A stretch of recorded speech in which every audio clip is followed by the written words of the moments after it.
My son-in-law left his briefcase behind on the driveway. I only wanted to move it out of the sun, but as I lifted it, the zipper burst and papers spilled everywhere. Then I saw it. The one thing I had been missing for 8 years. My body froze. I did not even think. I grabbed the document and ran inside. 10 minutes later, the police were knocking at my door. I am Raymond Bishop, 71 years old.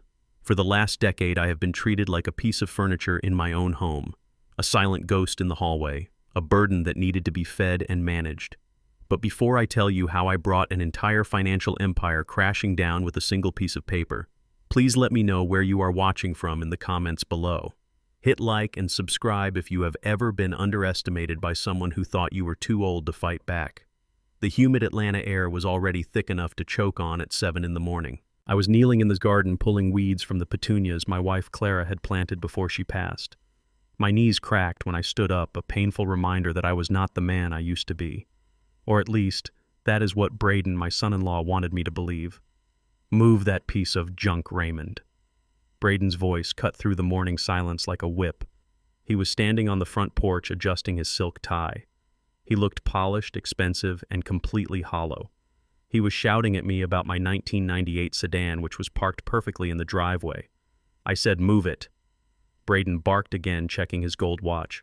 "I have the investors meeting in 20 minutes and your eyesore is blocking the Escalade. Do not make me tell you twice or I will have it towed to the scrapyard myself." I wiped the dirt from my hands onto my trousers. I did not argue. I never argued anymore. Arguments required energy and I was saving mine. I slowly walked to my car, started the engine, which sputtered before roaring to life, and moved it onto the grass. It was humiliating, but humiliation was the rent I paid to live in the house I had paid for 30 years ago. Braden stormed past me, the smell of his expensive cologne overpowering the scent of the garden. He was on his phone screaming at some assistant. "Listen to me," he yelled into his headset. "I do not care if the SEC is asking questions. You stall them. You tell them the files are in transit. If you mess this up, you are fired. Do you hear me?" He threw his heavy leather briefcase onto the low retaining wall near the driveway so he could put on his driving gloves. He was frantic. Sweat was beading on his forehead despite the air conditioning waiting for him in his luxury SUV. Suddenly his phone beeped again. He cursed, grabbed his keys, and jumped into the Escalade. The engine roared and he backed out of the driveway with reckless speed, nearly clipping the mailbox. He sped down the street without looking back. He had forgotten the briefcase. It was sitting there on the wall, a $3,000 Italian leather bag that looked out of place against the mossy bricks. I stood there for a moment, watching the dust settle from his tires. My first instinct was to call him, to be the good father-in-law, to save him the trouble. But then I remembered the way he looked at me last night at dinner when I asked for a second helping of potatoes. He had rolled his eyes and pushed the bowl toward me like he was feeding a stray dog. I decided I would just put the bag inside the hallway. He would come back for it eventually. I walked over and lifted the handle. It was heavy, much heavier than it should have been for just papers. As I pulled it off the wall, the sound of tearing fabric ripped through the quiet morning. The zipper, strained to its limit, simply gave up. The bag burst open. It did not just open, it vomited its contents onto the concrete driveway. I expected files. I expected a laptop. What I saw made my heart hammer against my ribs. Bundles of cash, thick stacks of $100 bills wrapped in rubber bands tumbled out, bouncing on the pavement. There must have been $50,000 right there on the concrete. Beside the money were 3 watches that I knew cost more than my entire pension.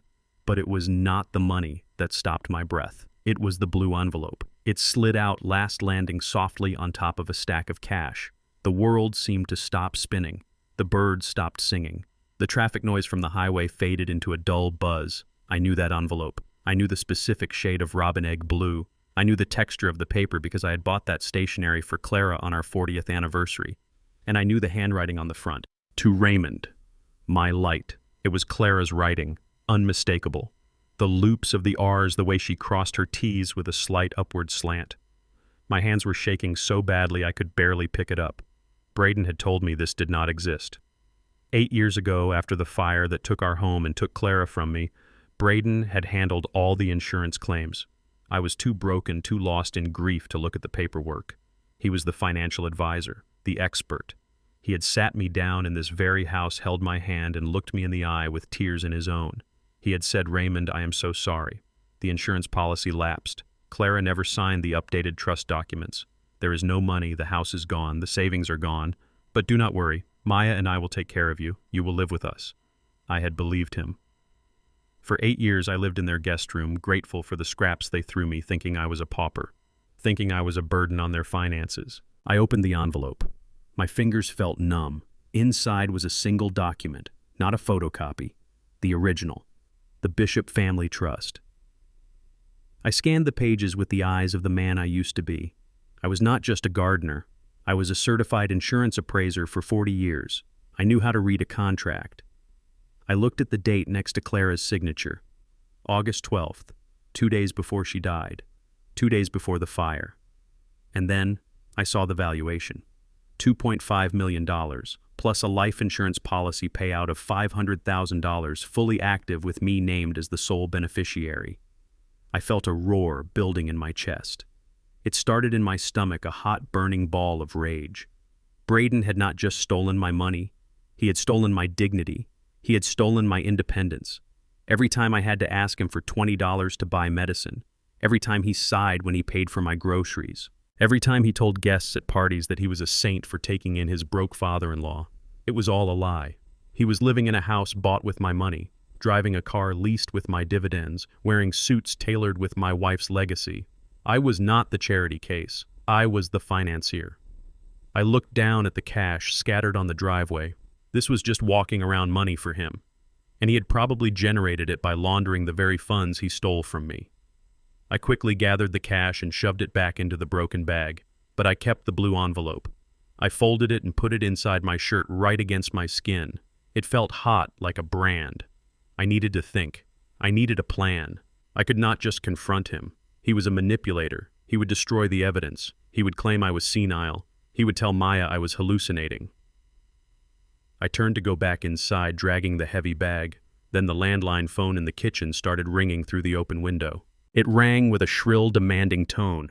I left the bag in the hallway and walked into the kitchen. I picked up the receiver. "Hello. Do not touch the bag, Raymond."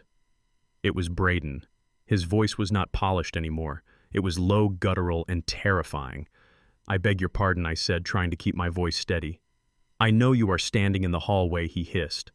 "I have a notification on my phone that the bag moved. It has a tracker.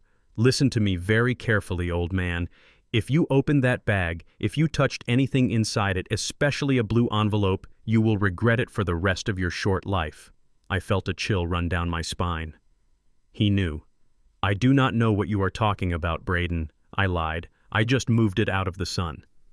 "You are a terrible liar, Ray. I am turning around. I will be there in 10 minutes. And if everything is not exactly where I left it, I am putting you in that state facility we visited last month. The one with the barred windows. Do you understand me?" He hung up.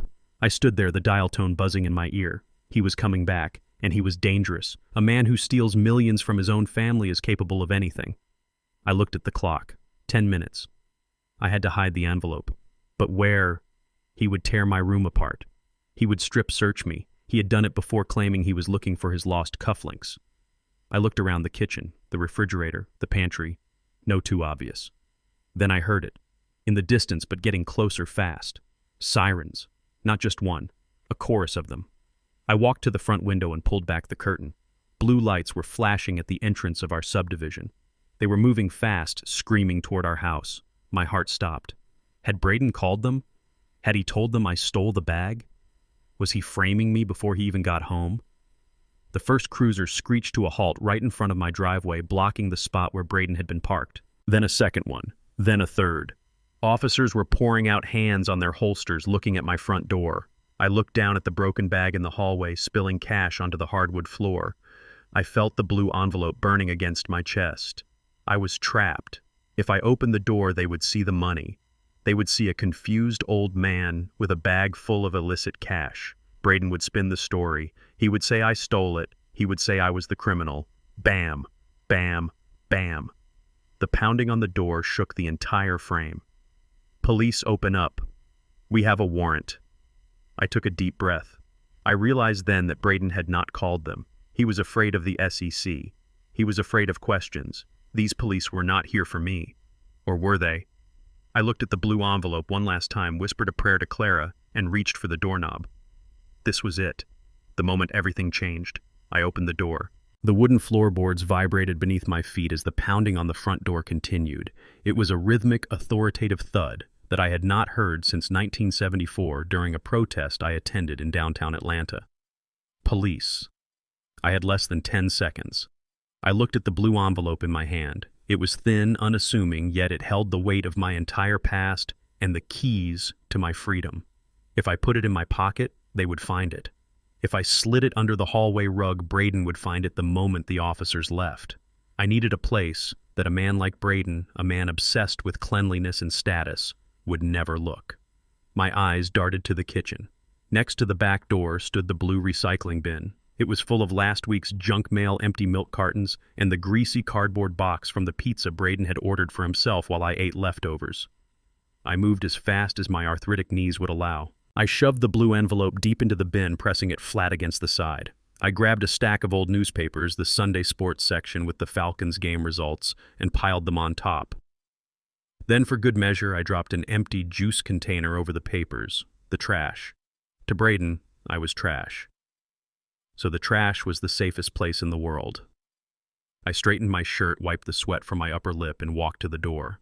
My heart was hammering against my ribs like a trapped bird, but my face was stone. I had practiced this face for 40 years in insurance meetings and boardrooms where I was the only black man at the table. I unlocked the deadbolt. The door swung open, revealing 2 police officers. One was young, with a high and tight haircut. The other was older, looking tired. Both had their hands resting near their holsters. Mr. Bishop, the older officer, asked, "We received a 911 call about a disturbance. A potential burglary in progress involving a confused elderly male." A confused elderly male. The word stung like a slap. Braden had not just called them. He had set the narrative before he even arrived. "Officer," I said, keeping my voice calm and low. "I am Raymond Bishop. I live here. There is no burglary." Before the officer could respond, tires screeched in the driveway behind them. The black Escalade mounted the curb, crushing my hydrangeas. Braden leaped out of the car before it had even fully stopped rocking. He was running toward us, his tie flying over his shoulder, a look of sheer panic on his face. But it was a performance. I knew it. He knew it. "Dad," Braden screamed, pushing past the officers to grab my shoulders. "Oh, thank God you are safe." He shook me hard, his fingers digging into my collarbone. It looked like a hug to the police, but it was an assault. He was checking my pockets. He was feeling for the envelope. "I am fine, Braden," I said, standing rigid. "Officer, I am so sorry," Braden gasped, turning to the policeman with tears in his eyes. Real, actual tears. The man was a psychopath. My father. He has been struggling lately. His memory. He gets confused. He called me screaming that someone was stealing his things. I was terrified he might hurt himself or someone else. The young officer relaxed his stance, looking at Braden with sympathy. "I understand, sir. It can be hard when they get to this age." I felt the heat rising in my neck. I was standing right there, yet they were talking about me as if I were a toddler or a stray dog. "Is everything okay inside?" Braden asked, his eyes darting past me to the hallway where the briefcase lay. "I did not touch it, Braden," I said. Braden froze for a microsecond. He looked at me, and I saw the darkness behind his eyes. He pushed past me and ran into the hallway. Oh no, he muttered loudly for the benefit of the audience. He fell to his knees beside the open briefcase. I watched from the doorway. He ignored the stacks of cash. He ignored the expensive watches. His hands were frantically shuffling through the papers. He was looking for the blue tint. He was looking for the trust fund. He flipped the bag upside down. Nothing. He looked up at me. The panic on his face was real now. The mask slipped. For a second, he wasn't the concerned son-in-law. He was a desperate thief who had just realized he had been robbed. "Where is it?" he mouthed. No sound came out, but I read his lips perfectly. I stared back, blinking slowly. I kept my face blank. Braden stood up, his breathing shallow. He walked back to the door, composing himself. He could not tell the police that I had stolen a document proving he was an embezzler. He could not mention the trust fund because it was not supposed to exist. He was trapped in his own lie. Officer Braden said, his voice trembling with suppressed rage. I think my father may have taken something else. My wallet. It was in the side pocket of the bag. It had $500 cash and my IDs. He was improvising, and he was dangerous. I did not take your wallet, Braden, I said firmly. Dad, please, Braden said, his voice dripping with fake condescension. Just give it back. We are not mad. You just get confused. You hide things. Remember last week when you hid the remote control in the freezer? I had never done that. He had done that to make me look crazy in front of Maya. Officer Braden continued, turning to the older policeman. Could you just check him? I do not want to press charges. He is family. I just need my ID back for a meeting. The older officer sighed and stepped toward me.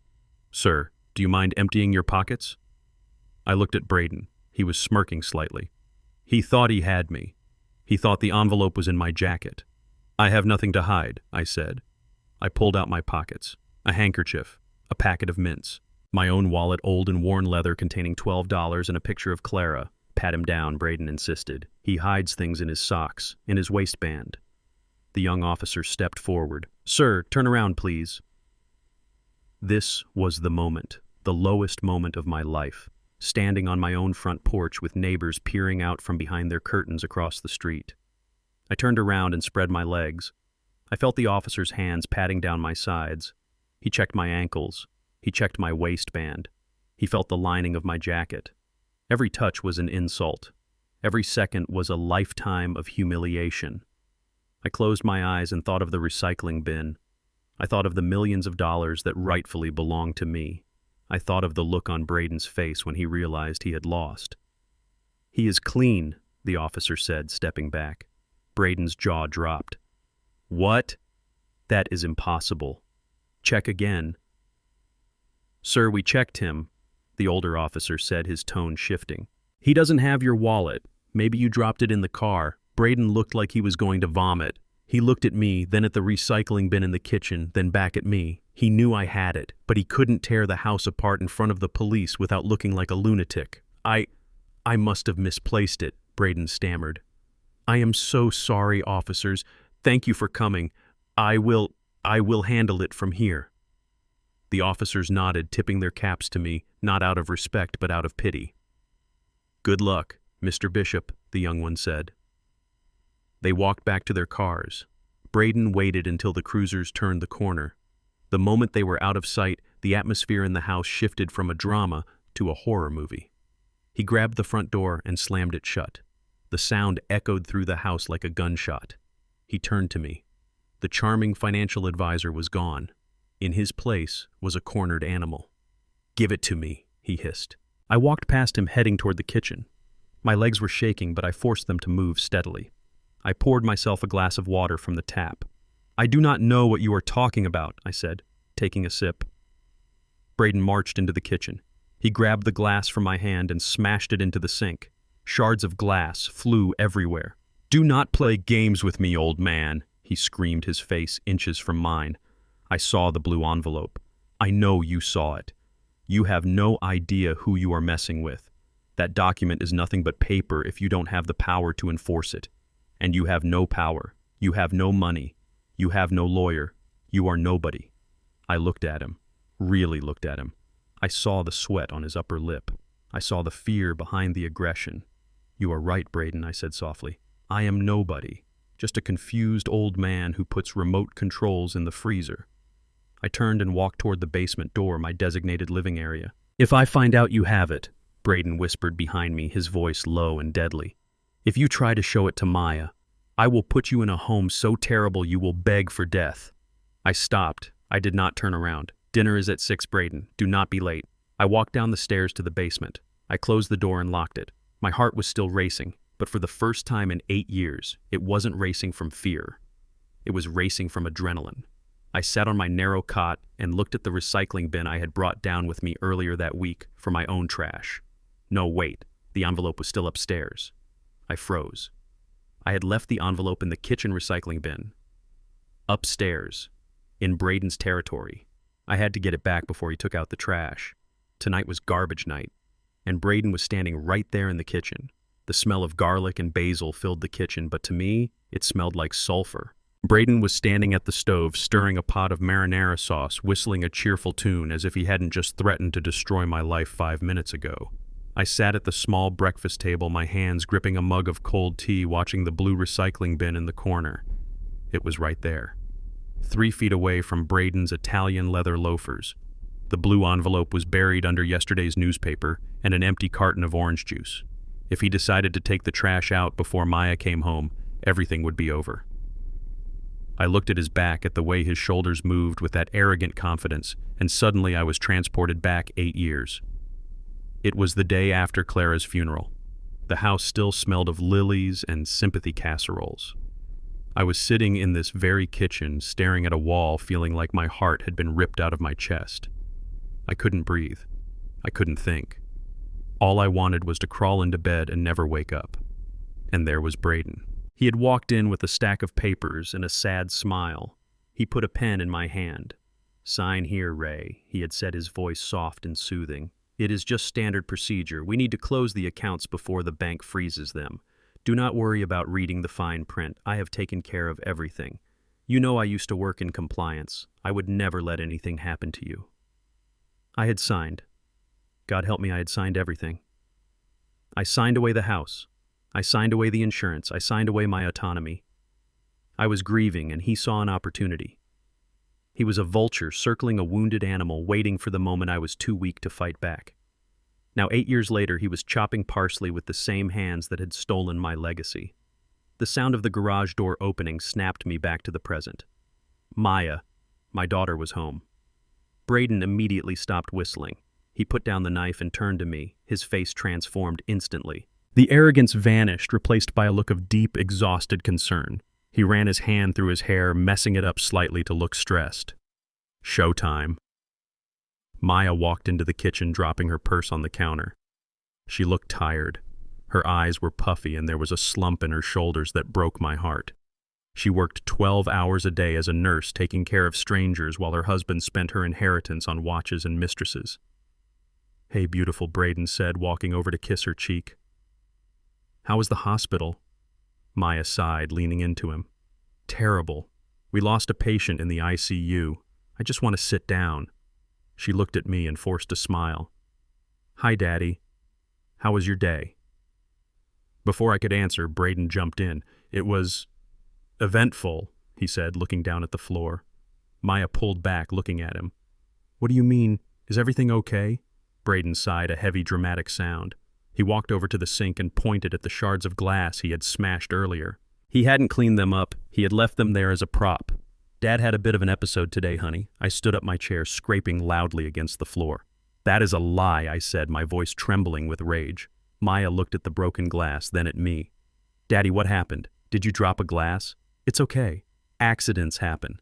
"It wasn't an accident," Maya, Braden said softly, walking over to put a hand on her shoulder. "He didn't drop it. He threw it. He was screaming about people stealing his money, about the police." I looked at Maya, begging her with my eyes to see the truth. "Maya, listen to me. He is lying. He came home early because he forgot his briefcase. It fell open. There was money inside, Maya, thousands of dollars in cash, and a letter from your mother." Braden shook his head, looking at Maya with pity. "See, this is what I was telling you on the phone. The paranoia is getting worse." "There was no money, Dad," Maya said, gently walking toward me like I was a frightened animal. "Braden works in finance. He doesn't carry cash." I saw the envelope, I shouted, pointing at the recycling bin. I almost gave it away right then. "It is the trust fund, Maya. The Bishop Family Trust. Your mother left us millions. He stole it." The room went silent. Maya froze. She looked at Braden. Braden didn't get angry. He didn't yell. He did something much more sinister. He laughed. A sad, heartbroken little laugh. "Oh, Ray," Braden said, his voice thick with fake emotion. "We talked about this. There is no trust fund. Clara didn't sign the papers. Remember? You were there. We looked for them together." He turned to Maya, taking her hands. "Honey, I didn't want to worry you, but the neighbors called me today. They said Ray was outside this morning yelling at the mailman. He thought the mailman was a government spy." I gasped. "I never did that. And then the police came." Braden continued relentlessly. "He called the police on himself. Maya, he told them there was a burglar. When they got here, he didn't know who they were. It was..." It was terrifying. I had to rush home from work. I felt the walls closing in. He was weaving a web of lies so tight, so detailed that the truth sounded like madness. He was using my age against me. He was using my grief against me. Maya looked at me, and for the first time I saw it, the look I had dreaded more than death. Pity. She didn't see her father. She didn't see the man who taught her to ride a bike, the man who worked double shifts to pay for her nursing school. She saw a senile old man losing his grip on reality. "Daddy," she whispered, tears filling her eyes. "You called the police. I called no one." I slammed my hand on the table. "He is gaslighting you, Maya. Can't you see it? He is the one lying. Check the bin. Just check the recycling bin." Braden stepped in front of the bin, blocking it casually. "Ray, stop it," Braden said, his voice firm but gentle. "You are scaring her." He turned to Maya. "Honey, I think it is time. We can't keep doing this alone. It is not safe. What if he leaves the stove on? What if he wanders out into traffic? I found a brochure for that place in Stone Mountain, Sunny Hill. It has 24-hour care." "No," Maya said, wiping her eyes. "I promised Mom I would take care of him." "You are taking care of him," Braden insisted, "by getting him the help he needs. He is hallucinating millions of dollars. He is aggressive. Look at the glass in the sink, Maya. He could have hurt you." I sank back into my chair. I felt small. I felt invisible. The more I fought, the crazier I looked. That is the genius of his cruelty. If I yelled, I was aggressive. If I cried, I was unstable. If I stayed silent, I was compliant. Maya walked over to me and knelt down. She took my rough hand in hers. "Daddy," she said softly, "do you know what year it is?" I looked at her. I saw the fear in her eyes. She was terrified of losing me to a disease I didn't have. "It is 2024, Maya," I said clearly, "and your husband is a thief." Maya stood up sighing. She looked defeated. Maybe we should see Dr. Evans," she said to Braden, "just for a checkup, to see if it is starting." Braden nodded solemnly. "I think that is best, for everyone's safety." He walked back to the stove and turned off the burner. "Why don't you go upstairs and change, honey?" Braden said. "I will clean up this mess. I will take out the trash and set the table." My blood ran cold. I will take out the trash. He was going to empty the bin. He was going to throw away the blue envelope, the only proof I had. I stood up. My knees popped, but I ignored the pain. "No," I said. Both of them looked at me. I will do it," I stammered. I broke the glass. "I should clean it up." "Dad, sit down." Braden said, his eyes narrowing. "You are tired. I need to be useful," I snapped. "Please, Maya, let me do this. If I am losing my mind, let me at least clean up my own mess. Let me have some dignity." I played the pity card. It was the only weapon I had left. Maya looked at Braden. "Let him do it, Braden, if it makes him feel better." Braden hesitated. He looked at the bin, then at me. He was calculating. If he stopped me, he might look controlling. And why would he suspect anything? He thought I was crazy. He thought I was confused. He didn't know I had hidden the envelope in there. He thought I was just an old man trying to be helpful. "Fine," Braden said, his smile not reaching his eyes. "Just be careful, Ray. Don't cut yourself." I walked to the sink. My hands were shaking, not from age, but from adrenaline. I swept the glass into the dustpan. Then I walked to the recycling bin. I picked it up.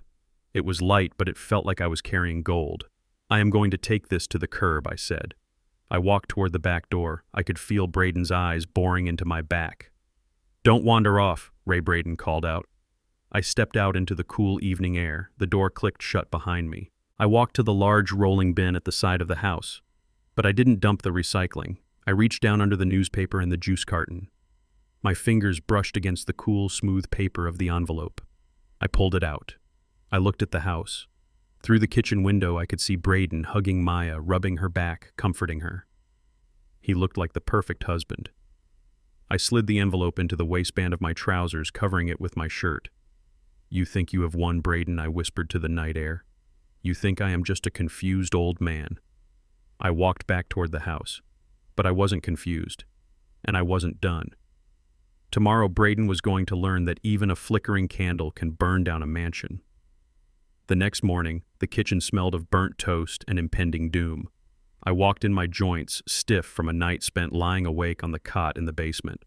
My back ached, but my mind was sharper than it had been in a decade. Braden was already sitting at the head of the table. He was wearing a navy blue suit that probably cost more than my first car. He was reading the Wall Street Journal and sipping an espresso. Maya was gone. Her shift at the hospital started at 6. It was just the two of us, 2 men, one a predator and the other his prey. "Sit down," Ray Braden said without looking up from his paper. I pulled out my chair slowly, letting it scrape against the floor. I sat down. That was when I saw it. Right there on my placemat where my plate of scrambled eggs should have been was a glossy tri-fold brochure. The colors were muted pastels, pale yellow and soft green. Sunny Hill Extended Care Facility. I stared at the picture on the cover. It showed an elderly woman in a wheelchair looking out a window at a parking lot. They had tried to make it look peaceful, but I knew what Sunny Hill was. It was a state-funded warehouse for the forgotten. It was where families sent their elderly relatives when the money ran out or when they just wanted them to stop existing. It smelled of bleach and urine and despair. I reached out a trembling hand to touch it. Braden finally lowered his newspaper. He folded it precisely and placed it next to his coffee cup.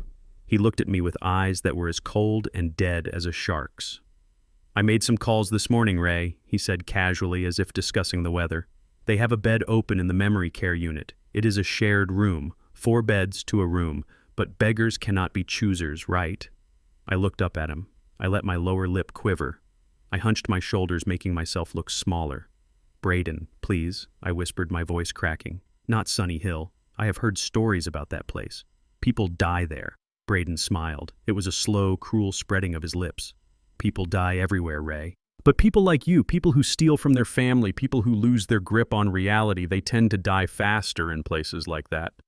The staff there is overworked. Sometimes they forget to bring meals. Sometimes they forget to change the sheets. Sometimes if a patient is too loud or too difficult, they sedate them so heavily they sleep for 3 days straight." He leaned forward across the table. The smell of his expensive cologne wafted over me, mixing with the scent of my own fear. "I do not want to go there," I said, letting a tear slip down my cheek. It was a real tear, but it was not from fear. It was from the memory of the man I used to be and the rage of having to play this pathetic role. "Then give me the file," Braden hissed. His voice dropped to a whisper, a venomous sound that seemed to vibrate in the air between us. "You think you are clever, Ray. You think hiding that envelope gives you leverage. It gives you nothing. I am Maya's husband. But more importantly, I have the paperwork. I have the power of attorney." I shook my head. No, you do not. I never signed that." Braden laughed softly. "Oh, Ray, you signed so many things after Clara died. You were so grief-stricken, so eager to let me handle the burden. Do you even know what you signed? I have full medical and financial guardianship over you. And I have influence over Maya." He stood up and walked around the table until he was standing right behind my chair. He placed his hands on my shoulders. His grip was tight, painful. "Listen to me, old man," he whispered into my ear. "If that blue envelope is not on this table when I get home from work at 5 o'clock, I am calling the orderlies from Sunny Hill. I will tell them you became violent. I will tell them you attacked Maya. I will have you sedated and strapped to a gurney before the sun goes down. And once you are in that system, once you are labeled as a dementia patient with a history of violence, no one will ever listen to you again. You can scream about trust funds and millions of dollars all you want. They will just up your dosage." I shuddered under his hands. I let out a small whimper. "Please, Braden," I begged. "Just let me stay in the basement. I won't say anything." 5 o'clock. Ray Braden said, releasing my shoulders. He patted my cheek twice, hard enough to sting. "Enjoy your breakfast. It might be the last real food you eat for a long time." He grabbed his briefcase, the new one he had bought yesterday, to replace the one I had broken, and marched out the door. I sat there frozen until I heard the heavy thud of the front door closing. I heard the beep of the alarm system engaging. I heard the roar of the Escalade's engine and the crunch of tires on gravel. I waited 2 full minutes. Then I stood up. I stopped shaking. I straightened my back. I wiped the single tear from my cheek with the back of my hand. I walked to the window and watched his car disappear around the bend of the cul-de-sac. He thought he had broken me. He thought the threat of Sunny Hill would paralyze me, but he had made a fatal mistake. He had forgotten that a man with nothing left to lose is the most dangerous man on earth. I did not have until 5 o'clock. I had maybe 2 hours before he checked the security cameras remotely. I ran to the basement. I didn't hobble. I ran. I went to the loose brick behind the water heater. I pulled it out. Behind it was a small waterproof bag. Inside was not money. It was something more valuable. My old Samsung Galaxy S7. The screen was cracked and the battery was almost dead, but it worked. I had charged it secretly at night using the outlet behind the washing machine. I turned it on. 7% battery. Enough. I opened the gallery. There they were. 12 high-resolution photographs. Yesterday, while Braden was screaming at the police outside, I hadn't just put the envelope in the trash. Before that, in the 30 seconds I had while the sirens were approaching, I had taken the documents out, laid them on the kitchen counter, and snapped pictures of every single page. The trust deed, the account numbers, the signatures, the fraudulent transfers Braden had made.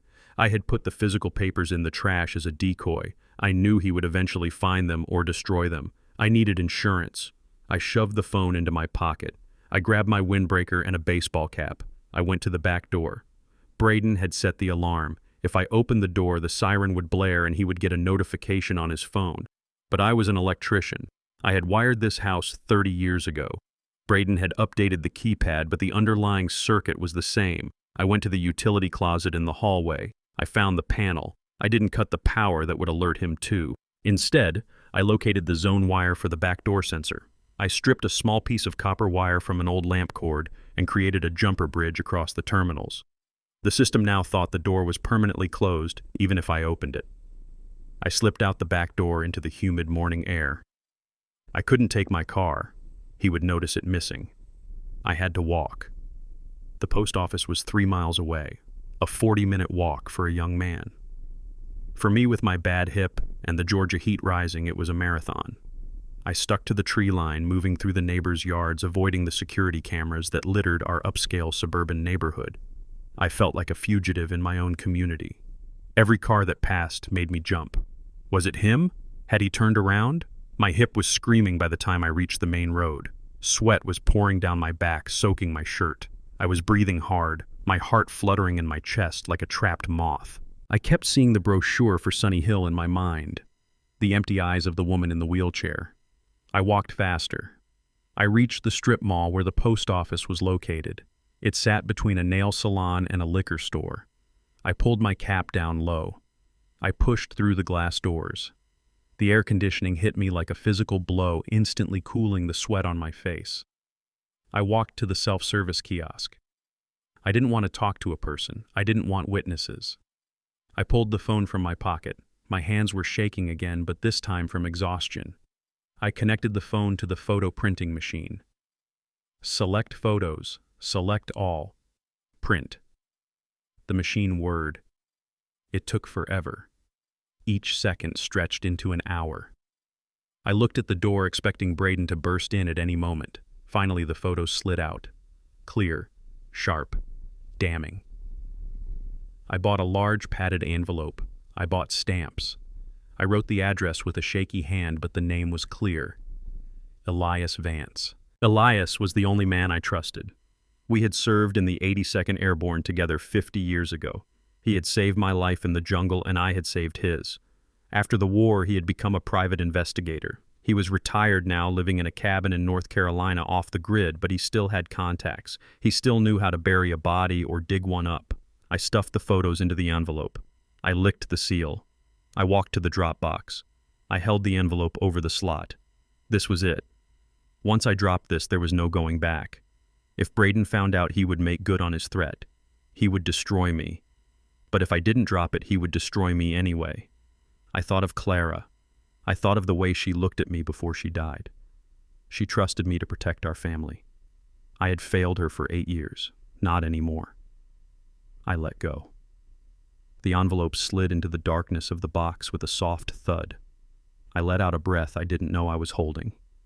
I turned around and walked out into the blinding sun. My legs were weak, but my soul felt lighter than air. Now I just had to get back home, reset the alarm wiring, and pretend to be a terrified old man waiting for his executioner. I checked the time. 9:15. Braden wouldn't be home for hours. But as I turned the corner onto my street, a black sedan slowed down next to me. The window rolled down. It wasn't Braden. It was a man I had never seen before. He was wearing sunglasses and a thick gold chain. "Mr. Bishop," he asked. His voice was smooth like oil on pavement. I froze. "Your son-in-law asked me to check on you. He saw on the cameras that you weren't in the house. Get in the car, Raymond. We are going for a ride." I looked at the car. I looked at the empty street. I had bypassed the door sensor, but I had forgotten the motion detectors in the hallway. Braden knew. I looked at the man. I gripped my cane. "I am not going anywhere with you," I said. The man smiled.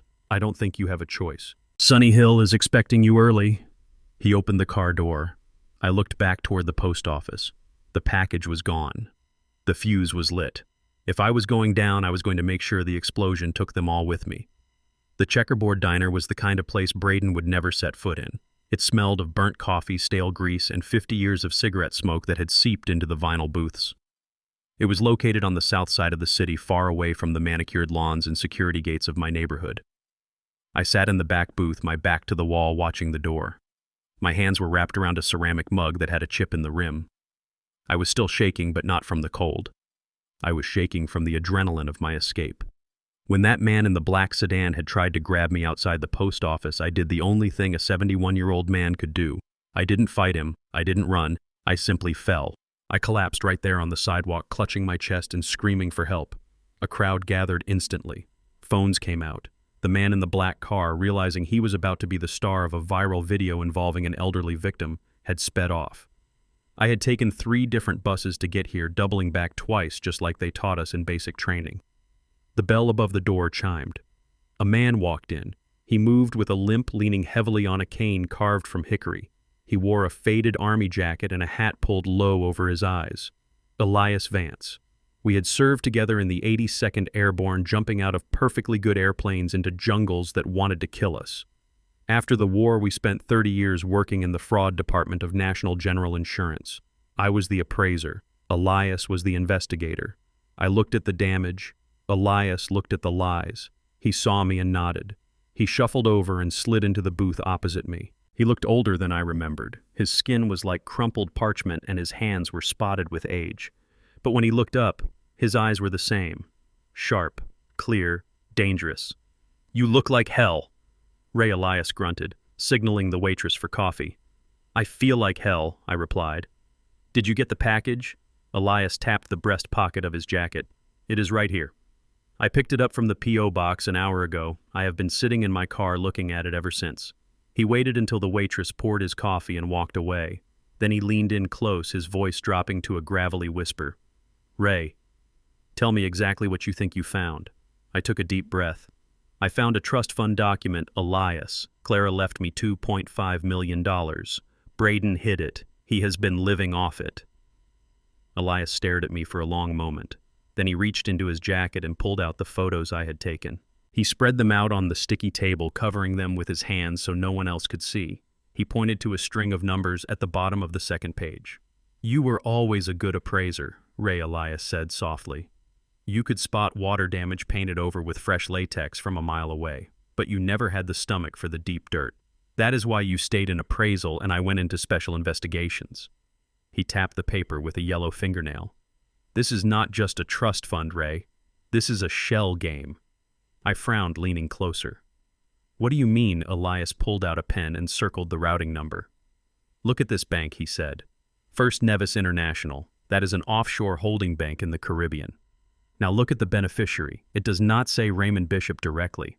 It says the Clara Bishop Revocable Trust, care of BW Holdings." "BW," I whispered. "Braden, Washington." Elias nodded grimly. "Exactly. But that is just the tip of the iceberg. I ran these numbers through the old database. I still have access. Don't ask me how." He pulled another piece of paper from his pocket. It was a computer printout filled with dense rows of data. "I found 6 other companies registered to BW Holdings," Elias said. "Blue Heron Properties, CB Estates, Bishop Ventures." My blood ran cold. CB Estates. Clara Bishop. "He is using her name," I choked out. "He is using both your names," Elias said, his voice hard. I pulled the credit reports, Ray. According to the system, you and Clara own 14 rental properties in 3 different states. They are all heavily mortgaged. The loans were taken out using the trust fund as collateral. I felt dizzy. The room seemed to spin. I don't understand. Why money laundering? Elias said, taking a sip of his black coffee. Braden isn't just stealing your money. He is washing dirty money for someone else. He takes cash, illicit cash, buys these properties under your name, renovates them on paper with inflated costs, and then sells them or rents them out. The money comes back clean and he skims the cream off the top. I sat back stunned. I thought he was just a greedy son-in-law. I thought he just wanted to buy fancy cars. It is worse than that, Elias continued. I looked into the investors for these properties. Ray, these aren't regular banks. These are private equity firms with ties to some very bad people. We are talking about organized crime syndicates that use real estate to clean drug money. I felt like I was going to be sick. My daughter, Maya, she is living in that house. Does she know? Elias asked. No, I said quickly. She thinks he is a genius financial advisor. She thinks I am senile. Elias rubbed his chin, the stubble rasping against his hand. That is his safety valve. If the feds ever come knocking, who is on the deed? You. Who is the beneficiary of the trust? You. Who has a documented history of dementia and confusion?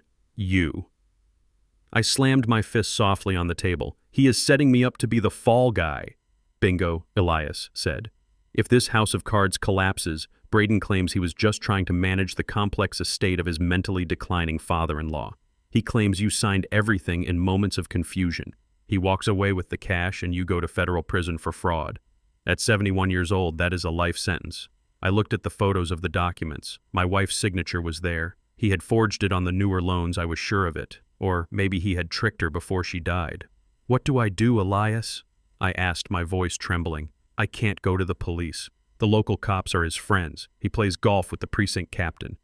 Elias reached across the table and grabbed my wrist. His grip was surprisingly strong. You listen to me, Ray. You cannot go home. I have to, I said. Maya is there. If you go back to that house, you are going to have an accident, Elias said, his eyes locking onto mine. I have seen this before. A fall down the stairs, a gas leak in the basement, an overdose of sleeping pills. Braden is cornered. He knows you saw the envelope. He knows the timeline is collapsing. He cannot risk you talking. He is not a killer, I said, though I didn't believe it myself. He is a desperate man who owes money to cartels, Elias countered. He doesn't have to be a killer. He just has to be desperate enough to open a door or leave a gas valve on. I pulled my hand away. I can't leave Maya. If I run, he wins. If I run, he drains the accounts and disappears with my daughter. I need to stop him. Elias sighed, leaning back in the booth. You always were stubborn, even in the jungle. You refused to leave that wounded kid behind. I didn't leave you then, and I am not leaving my daughter now, I said. Elias cracked a dry smile. I knew you would say that. That is why I brought this. He reached into a canvas bag at his feet and pulled out a small black device. It looked like a pager from the 90s. It is a wandering recorder, Elias explained. High fidelity. Battery lasts for 48 hours. It transmits to a cloud server in real time. Tape it to your chest. Under your shirt. He slid it across the table. And this, he added, sliding a business card over. I picked it up. It was blank except for a phone number. That is a lawyer I know in D.C., Elias said. She is not cheap and she is not nice. But she hates fraud and she hates bullies. I already sent her the scans. She is drafting a motion to freeze the assets. But she needs proof of intent. She needs a confession or something close to it. I have to get him to admit it. I realized. You have to get him to admit that you are not crazy and that he is the one pulling the strings, Elias said. And you have to do it without getting killed. I took the recorder and the card. I felt a surge of strength. I wasn't just a victim anymore. I was an operative. One more thing, Elias said, his face growing serious again. What Braden isn't working alone legally either. I saw the notary stamps on these deeds. They are all from the same guy, a lawyer named Julian Thorne. I know him, I said. He comes to the house for dinner. He is Braden's college buddy. He is also a disbarred attorney practicing under a shell firm, Elias said. If Braden goes down, Thorne goes down. They will protect each other. You are walking into a nest of vipers, Ray. I stood up, putting the recorder in my pocket. I have spent the last 8 years living in a basement, Elias. I have been invisible. I have been treated like a ghost. Ghosts are good at haunting people. Elias nodded. He raised his coffee cup in a toast. Give them hell, Ray, and watch your back. If I don't hear from you by noon tomorrow, I am coming in, and I am bringing my old service pistol. I smiled for the first time in days. Thanks, brother. I walked out of the diner and into the rain. The sky was dark, reflecting the storm that was brewing inside my family. I was going back to the house. I was going back to the trap. But this time I wasn't the bait. I was the hunter. I hailed a cab. The driver looked at me in the rearview mirror.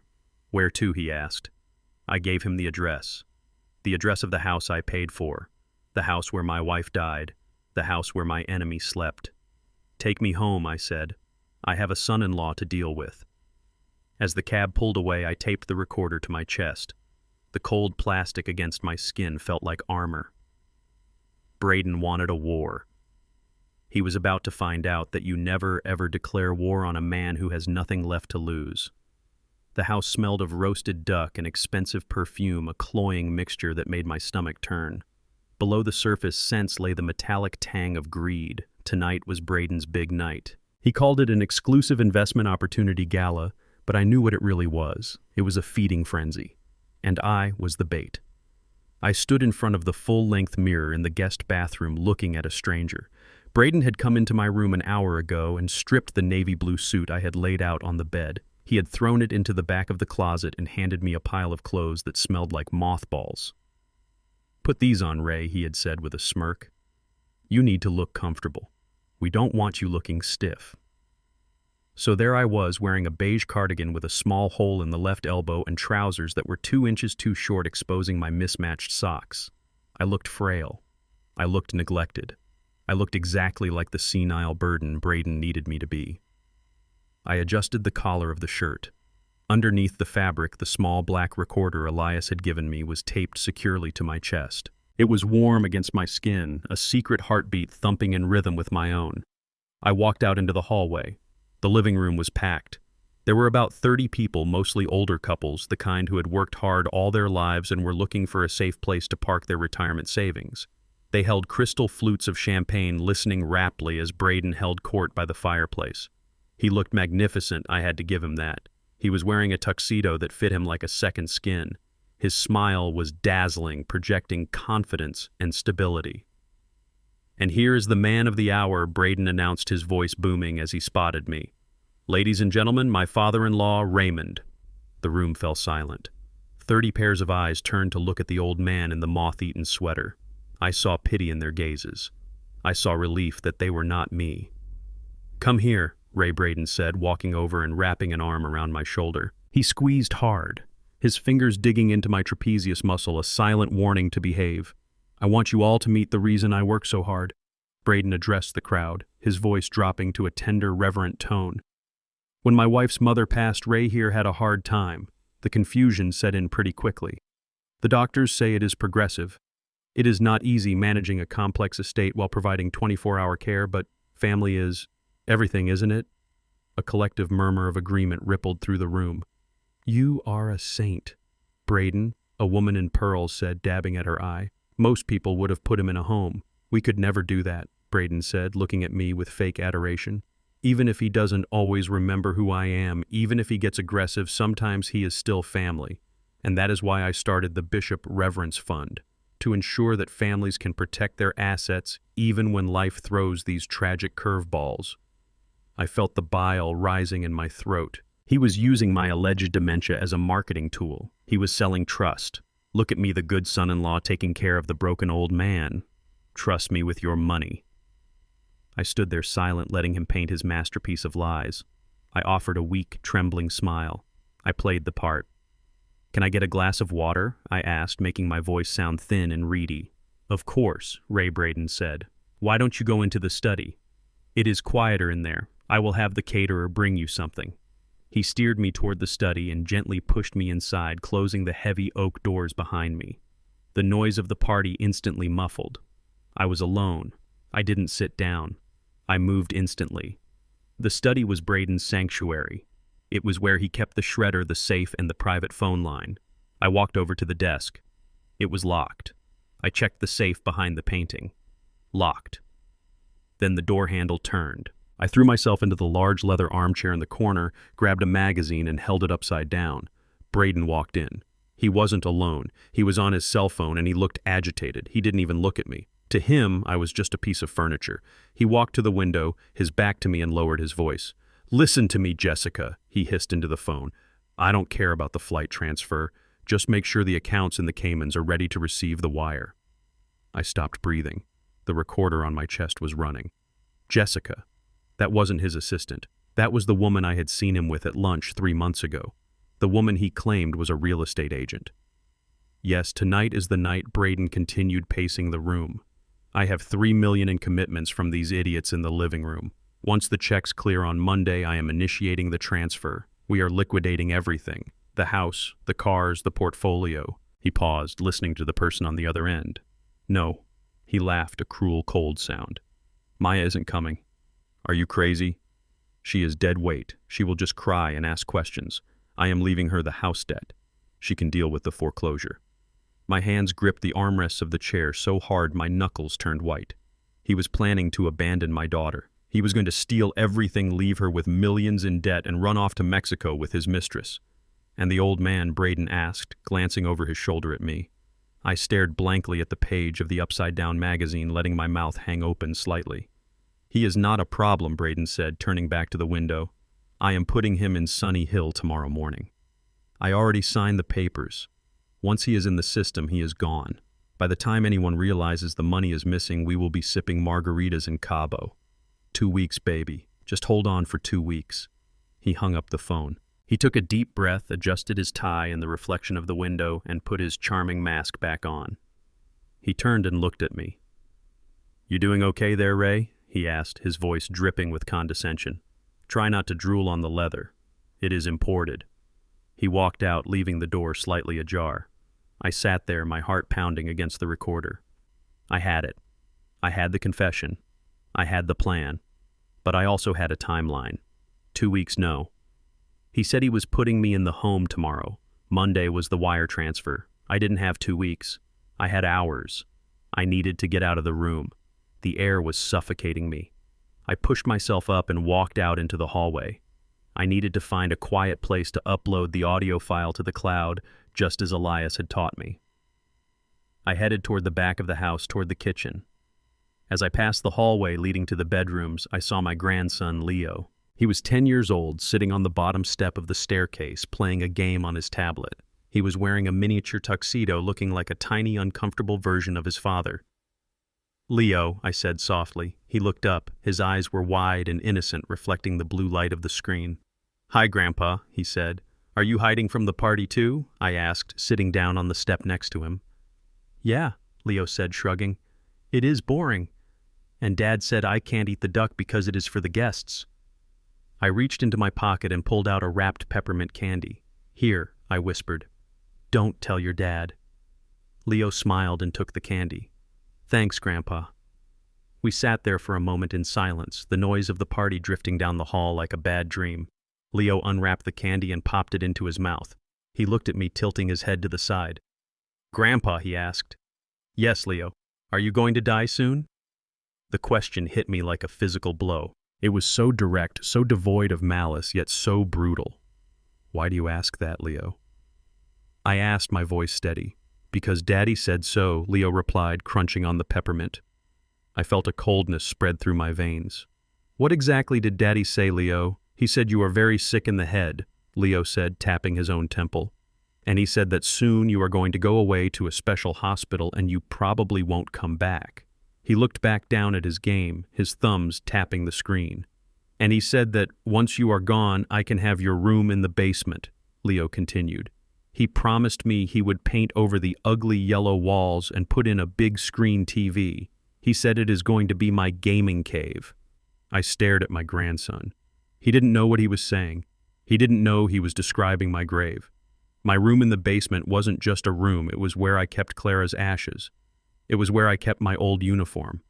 It was the last square footage of dignity I possessed. And Braden had already promised it to a 10-year-old as a video game lounge. He promised you that I asked, my voice barely a whisper. Yeah, Leo said, excitedly looking up again. He said we just have to wait a couple more days. He said you are, what was the word? Expiring. Like milk. Expiring. I stood up. My knees didn't hurt anymore. The pain was gone, replaced by a cold, hard resolve. I wasn't milk, and I wasn't expiring. I looked down at Leo. I touched his hair gently. Enjoy your game, Leo, I said. But don't pick out the paint colors just yet.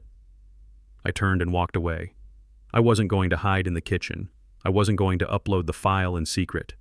I walked straight toward the living room. Braden was standing by the fireplace raising a glass for a toast. To prosperity, he shouted.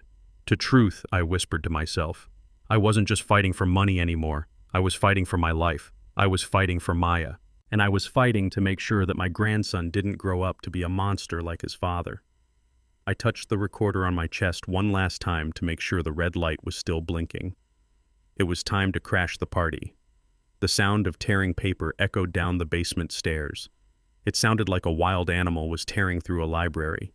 I sat on my cot, my hands folded in my lap, listening to the destruction of the only sanctuary I had left. Braden was searching my room again. He had already searched it yesterday. He had searched it the day before. But panic makes a man irrational. It makes him do the same thing over and over, expecting a different result. I heard the crash of a drawer being pulled all the way out and thrown against the wall, then the heavy thud of a mattress being overturned. I stood up. I had to go up there. If I didn't, he might come down here next. And the basement was where I kept my tools, the tools he didn't know I still had. I walked up the stairs, forcing my breathing to become shallow, making my hands tremble. I opened the door to the hallway. My bedroom door was open. Braden was standing in the middle of a disaster zone. My clothes were scattered everywhere. The few books I owned, my Bible, my old engineering manuals, a few paperback westerns, were ripped apart, their spines broken. The mattress was upended. But what broke my heart was the photo frame. It was a picture of Clara and me on our wedding day. The glass was shattered. Braden had stepped on it. His expensive Italian leather shoe had crushed the face of the woman who had welcomed him into this family like a son. Braden, I whispered, clutching the doorframe. What are you doing? He spun around. His eyes were bloodshot.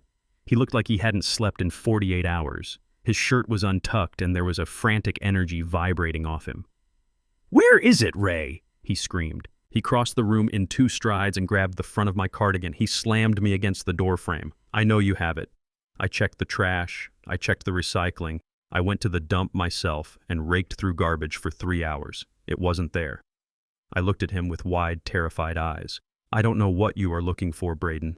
My money, I have $12 in my wallet. You can have it. He shook me again, hard. My head bumped against the wood. Don't play the victim with me. The blue envelope. The scans. Did you send them to someone who did you talk to? I went to the post office, I stammered. His eyes went wide. He stopped breathing. What? What did you send? I sent a birthday card, I whispered, to my sister in Chicago. Braden stared at me, searching my face for a lie. But I had spent a lifetime in insurance. I knew how to keep my face blank. He shoved me away. I stumbled but caught myself before I fell. You are lying, he hissed. Or maybe you are not. Maybe you really are just a confused old fool who lost $1 million document in a pile of newspapers. He ran his hands through his hair, pulling at the roots. If I find out you are playing me, Ray... He didn't finish the threat. He didn't have to.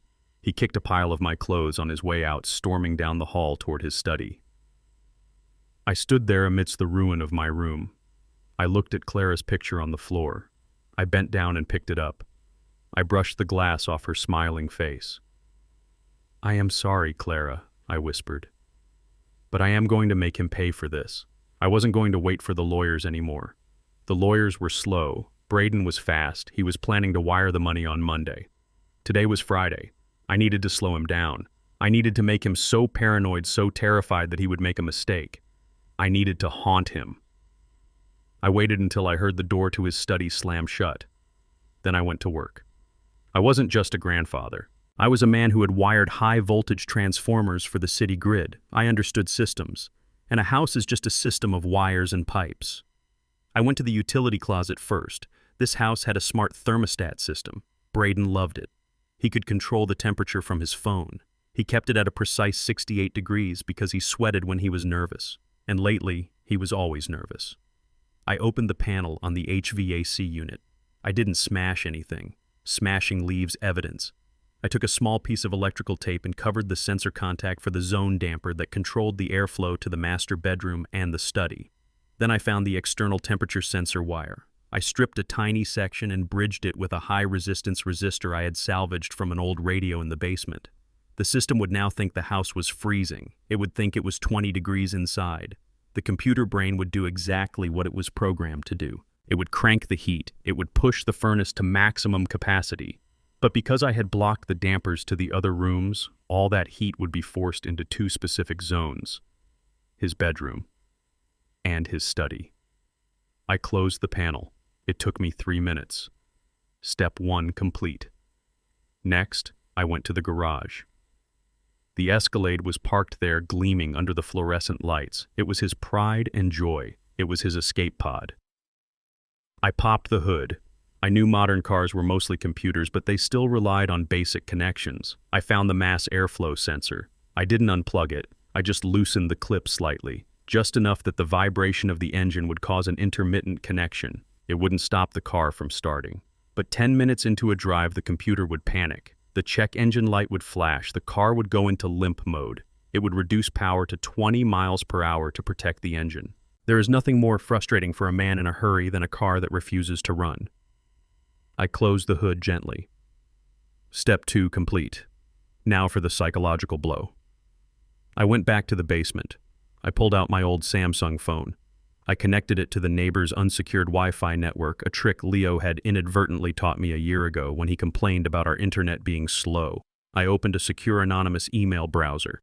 I didn't send the email to Braden's work address. That would look like a whistleblower. I sent it to his private encrypted email, the one I had seen him use on his tablet when he thought I was asleep. Subject: I found the briefcase. Body: you left something behind, Braden. The blue envelope is safe. But Are You First Nevis International is watching. The price of silence just went up. I didn't sign it. I hit send. Then I turned off the phone, pulled out the battery, and hid it back behind the loose brick. I went upstairs and made myself a cup of tea. I sat in the living room in the exact chair I was allowed to sit in. I placed a blanket over my legs. I let my mouth hang open slightly. I stared at the turned-off television. I waited. 20 minutes later, it started. Braden came out of his study. He was tugging at his collar. "Why is it so hot in here?" he yelled. He pulled out his phone and checked the app. 68 degrees. It says. 68 degrees. It feels like a sauna. He walked over to the thermostat on the wall and jabbed at it. The screen read 68, but the air pumping out of the vents was hot enough to bake bread. "Stupid piece of junk," he shouted. He stripped off his jacket. Sweat was already staining his dress shirt. He went back into the study.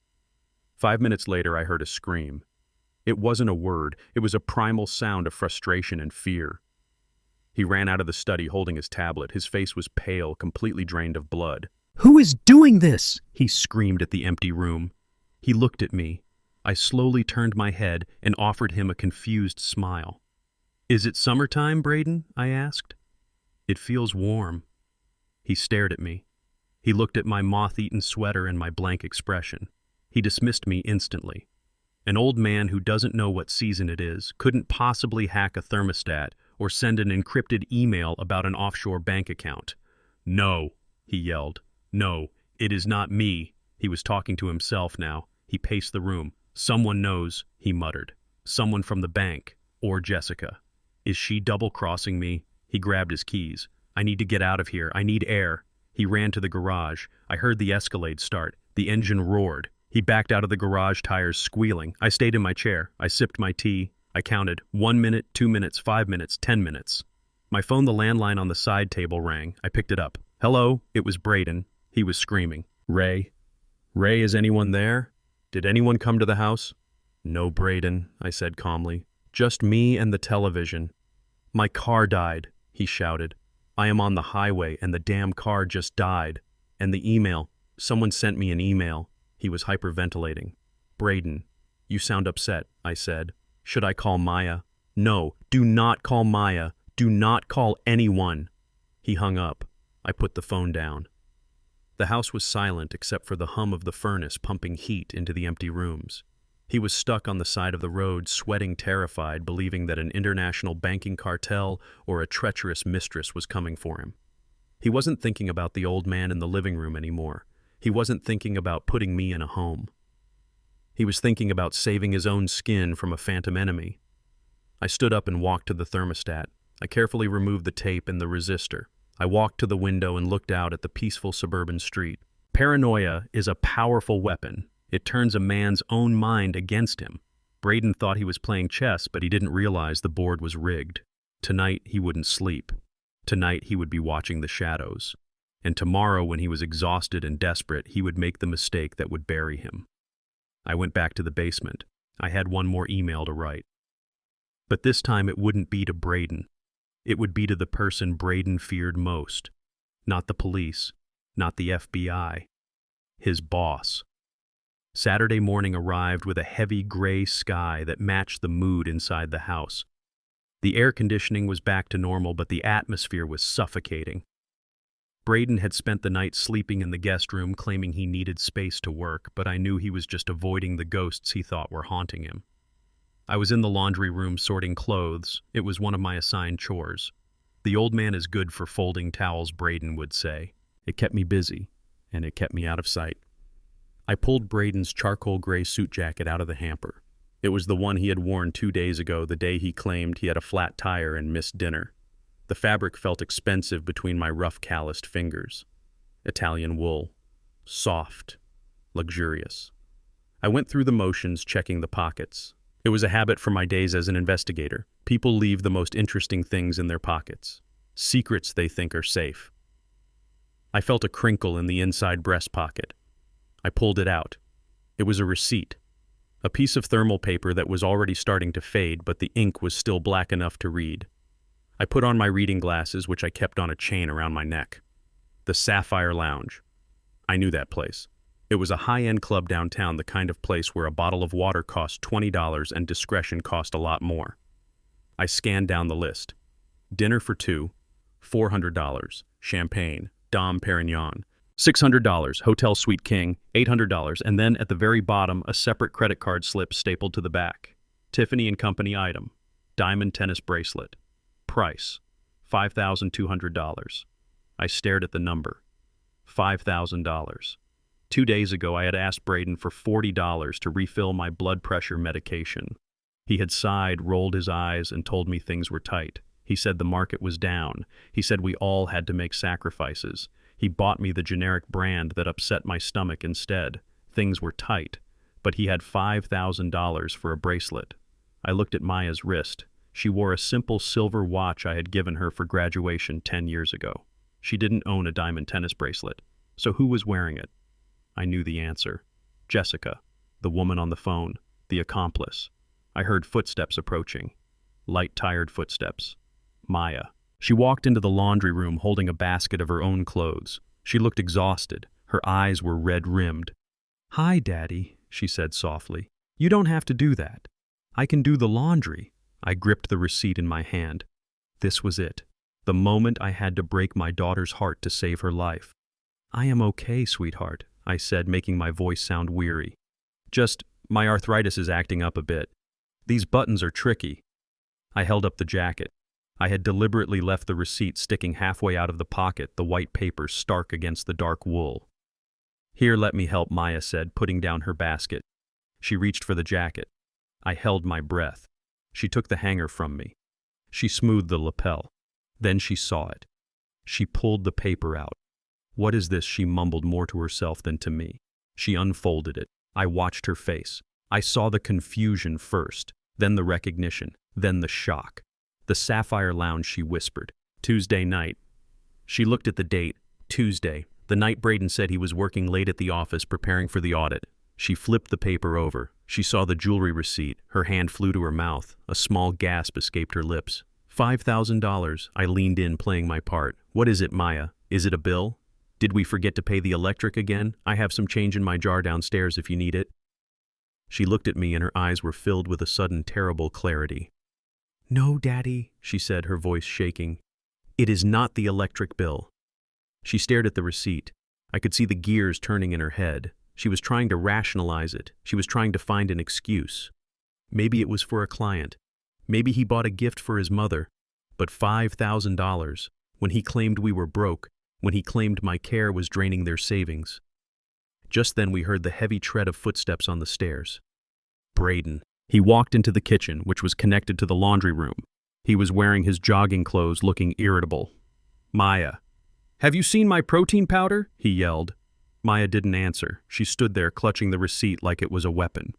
Braden walked into the laundry room. He stopped when he saw us. He saw the jacket. He saw the paper in Maya's hand. For a second, he looked terrified. But Braden was a master manipulator. Fear instantly turned into aggression. "What are you doing going through my pockets?" he snapped, snatching the jacket from the rack. Maya didn't flinch. She held up the receipt. "What is this, Braden?" she asked. Her voice was quiet but steady. Braden glanced at the paper. He didn't even read it. He knew what it was. "It is a business expense," he said dismissively, turning to walk away. "A business expense?" Maya asked, stepping in front of him. "A diamond bracelet is a business expense. A hotel suite is a business expense. You told me you were at the office on Tuesday." Braden stopped. He loomed over her. He used his height to intimidate her, just like he used it to intimidate me. "I was entertaining a client, Maya, a very important female investor. I have to woo these people. That is how I pay for this house. That is how I pay for your father's medical bills." "You refused to pay for his medicine," Maya screamed. The sound shocked me. I had never heard my daughter scream at him before. "You said we didn't have $40, but you spent $5,000 on a bracelet for a client." Braden's face turned red. The veins in his neck bulged. "You don't understand how high finance works," he shouted, spitting the words out. "You are just a nurse. You wipe bottoms for a living. Do not lecture me on how to close a deal." "I am your wife," Maya cried, tears streaming down her face now. "And I am not stupid, Braden. This isn't for a client." "Who is she? Who is the woman?" Braden laughed. It was a cold, ugly sound. "You are pathetic," he sneered. "You are sounding just like your father. Paranoid, delusional, stupid." He pointed a finger in her face. "I work my fingers to the bone for you people. I carry the weight of this entire family. And this is the thanks I get. Accusations." He grabbed the receipt from her hand and crumpled it up. "You are lucky I stay with you, Maya. You are lucky I don't leave you here with this senile old man and let you both rot." He threw the crumpled paper at her. It bounced off her chest and fell to the floor. "I am going to the gym," he announced. "Don't call me. And clean this mess up." He stormed out. The back door slammed so hard the windows rattled. Silence descended on the laundry room. The only sound was the hum of the dryer and the jagged breathing of my daughter. Maya stood there staring at the floor. Her shoulders were shaking. I wanted to kill him. I wanted to take my cane and beat him until he couldn't stand. But I couldn't. Not yet. I walked over to her. I placed my hand on her shoulder. "Maya," I whispered. She collapsed. She turned and buried her face in my old sweater. She sobbed, deep, gut-wrenching sobs that shook her entire body. It was the sound of an illusion shattering, the sound of a heart breaking. I held her. I stroked her hair just like I used to when she was a little girl and scraped her knee. "It is okay, baby," I murmured. "Let it out." "Daddy," she choked out between sobs. He bought someone a bracelet." "I know, sweetheart," I said. "He called me stupid. He called me pathetic." "He is wrong," I said firmly. "You are the smartest, strongest woman I know. You are Clara's daughter." She pulled back and looked at me. Her face was blotchy, her eyes swollen. She looked young and vulnerable. I think he is having an affair," she whispered. I didn't say anything. I just looked at her with sad, knowing eyes. "And he lied about the money," she continued, the realization hitting her like a wave. "He always says we are broke. He says your care costs too much. But he has money. He has thousands of dollars." She looked at me, and for the first time in years the fog lifted completely. She didn't see the burden Braden had painted me to be. She saw her father. She saw the man who had been telling the truth all along. "You weren't confused, were you?" she asked, her voice trembling. "Yesterday, when you said there was cash in the bag, you weren't hallucinating." I shook my head slowly. "No, Maya. I saw it." She closed her eyes. A fresh tear rolled down her cheek. "Oh my God," she whispered. "I let him treat you like a dog. I let him threaten to put you in a home. I believed him." She grabbed my hands, squeezing them tight. "I am so sorry, Daddy. I am so sorry." I squeezed back. "Don't apologize to me, Maya. You were blinded by love. That is not a sin. But now you see." I bent down and picked up the crumpled receipt. I smoothed it out on top of the washing machine. "This is proof, Maya. This is the truth." She looked at the paper with loathing. "It hurts," she said. "It hurts so much." I nodded. I looked her straight in the eye. "The truth is a heavy burden, Maya. It cuts and it burns. But a lie. A lie is a cancer. It eats you from the inside out until there is nothing left." I wiped a tear from her chin with my thumb. "The truth hurts, but lies kill the soul, daughter. Do not let him kill your soul." Maya took a deep breath. She wiped her face. Her expression changed. The sadness began to harden into something else. Something colder. Something stronger. She looked at the receipt one last time, then she folded it and put it in her own pocket. "He is not going to the gym," she said. "His gym bag is still in the hall." "I know," I said. "He is going to see her, isn't he?" "Probably." Maya nodded. She turned to the laundry basket. She picked up Braden's expensive Italian wool jacket. She looked at it for a second. Then she walked over to the trash can in the corner. She dropped the jacket into the garbage. "Daddy," she said, turning to me. "Yes, I think I would like to hear more about that trust fund you mentioned yesterday." I smiled. It was a small, grim smile. "Make some coffee, Maya," I said. "We have a lot to talk about, and we don't have much time before he comes back." She nodded. I walked out of the laundry room following my daughter. She walked taller now. She wasn't the victim anymore. She was an accomplice. But this time she was on the right side. Braden had made a fatal error. He had underestimated the wife he thought was stupid. And he had underestimated the father he thought was weak. Now he had to fight both of us. Sunday evening arrived with the weight of a funeral.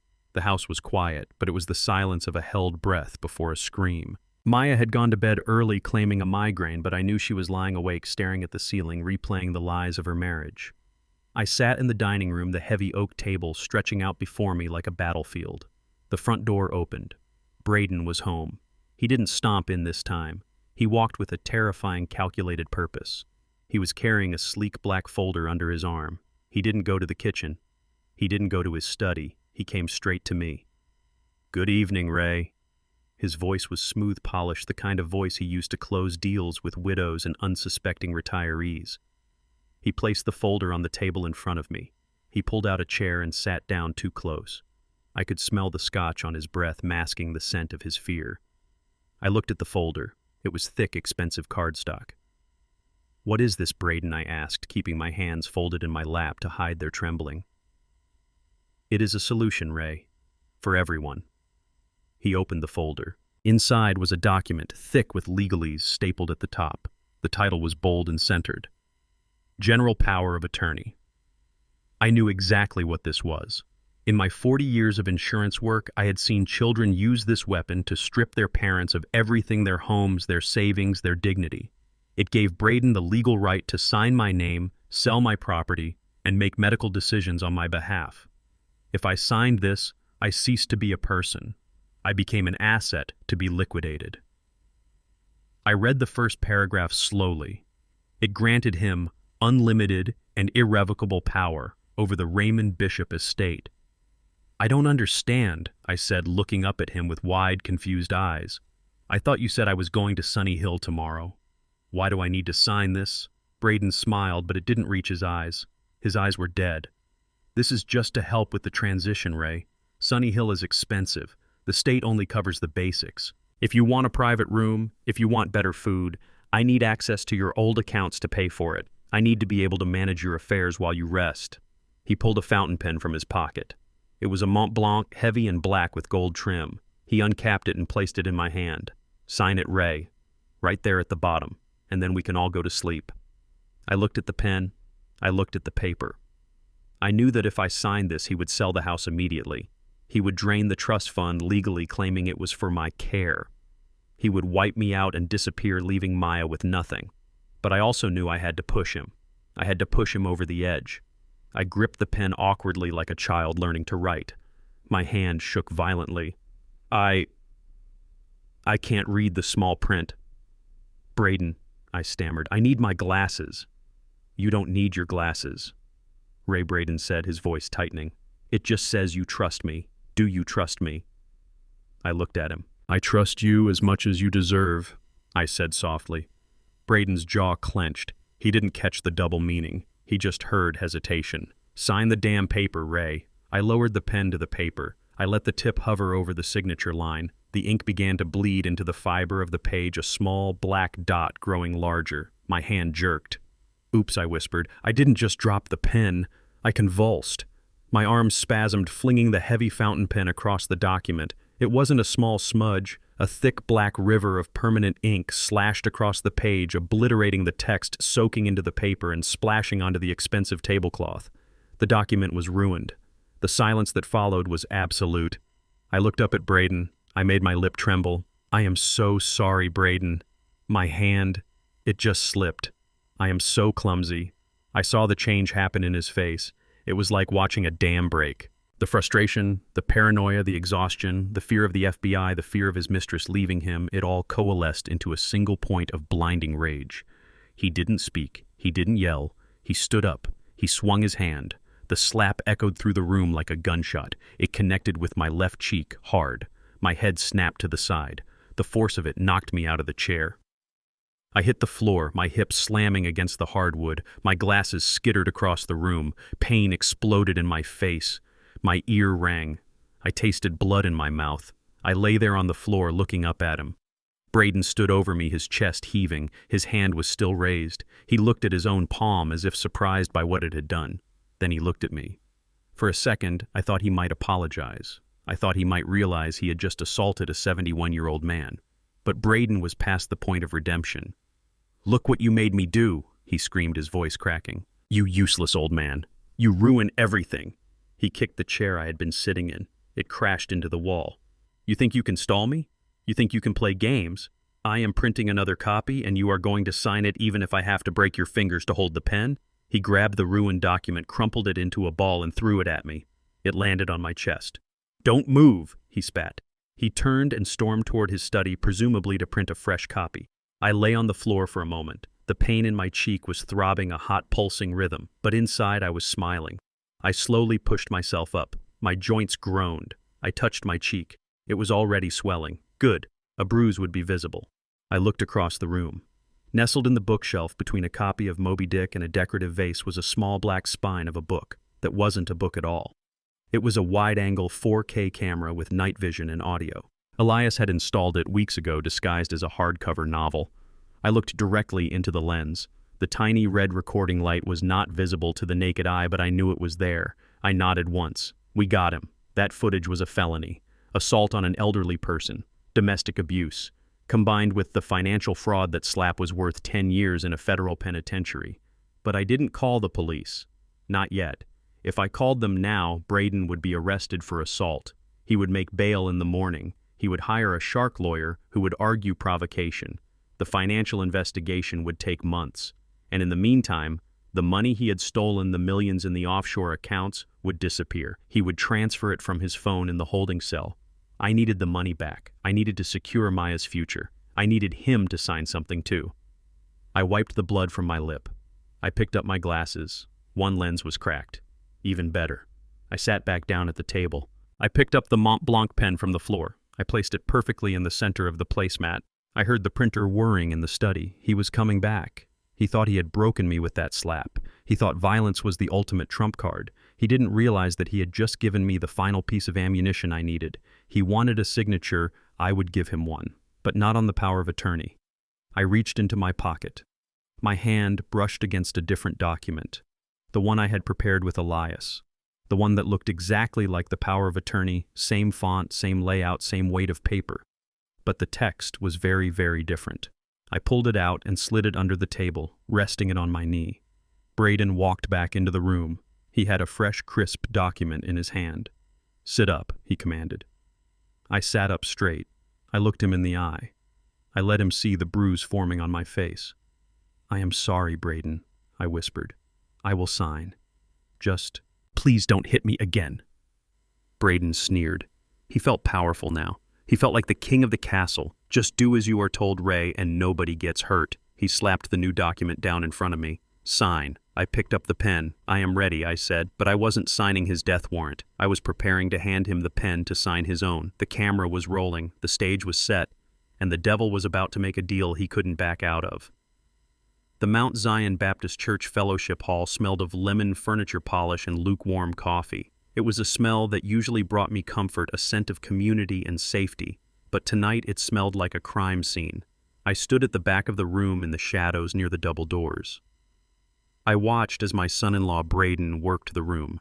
He was standing on a small stage in front of a projector screen that displayed a graph with a line going straight up toward heaven. He was wearing a light gray suit that cost more than the church van.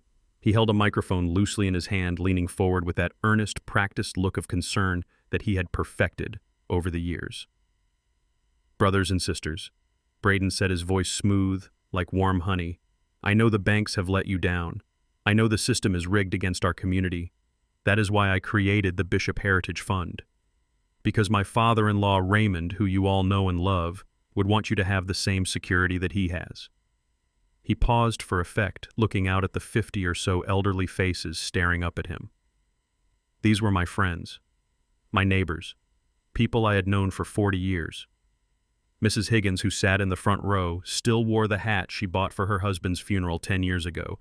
Deacon Miller was there, clutching his cane, looking hopeful. They were good people, trusting people, and Braden was about to fleece them for every dime they had saved for their grandchildren. God wants you to prosper, Braden continued, ramping up the charm. And I am just the vessel. Returns of 15% guaranteed, fully insured, safe as houses, safe as houses. The irony almost made me laugh out loud. The house he lived in, my house, was mortgaged to the hilt and about to be foreclosed on. I adjusted my tie. For the last week, Braden had forced me to dress in rags. He had made me wear stained sweaters and pants that were too short to sell the narrative that I was losing my mind. But tonight, I was not Ray the senile dependent. I was wearing my Sunday best, a navy blue three-piece suit that I had bought for my retirement party. I had hidden it in the back of the cedar closet in the basement, wrapped in plastic. It was a little tight around the waist now, but the shoulders were sharp and the fabric was pristine. I had polished my shoes until they shone like mirrors. I had trimmed my beard.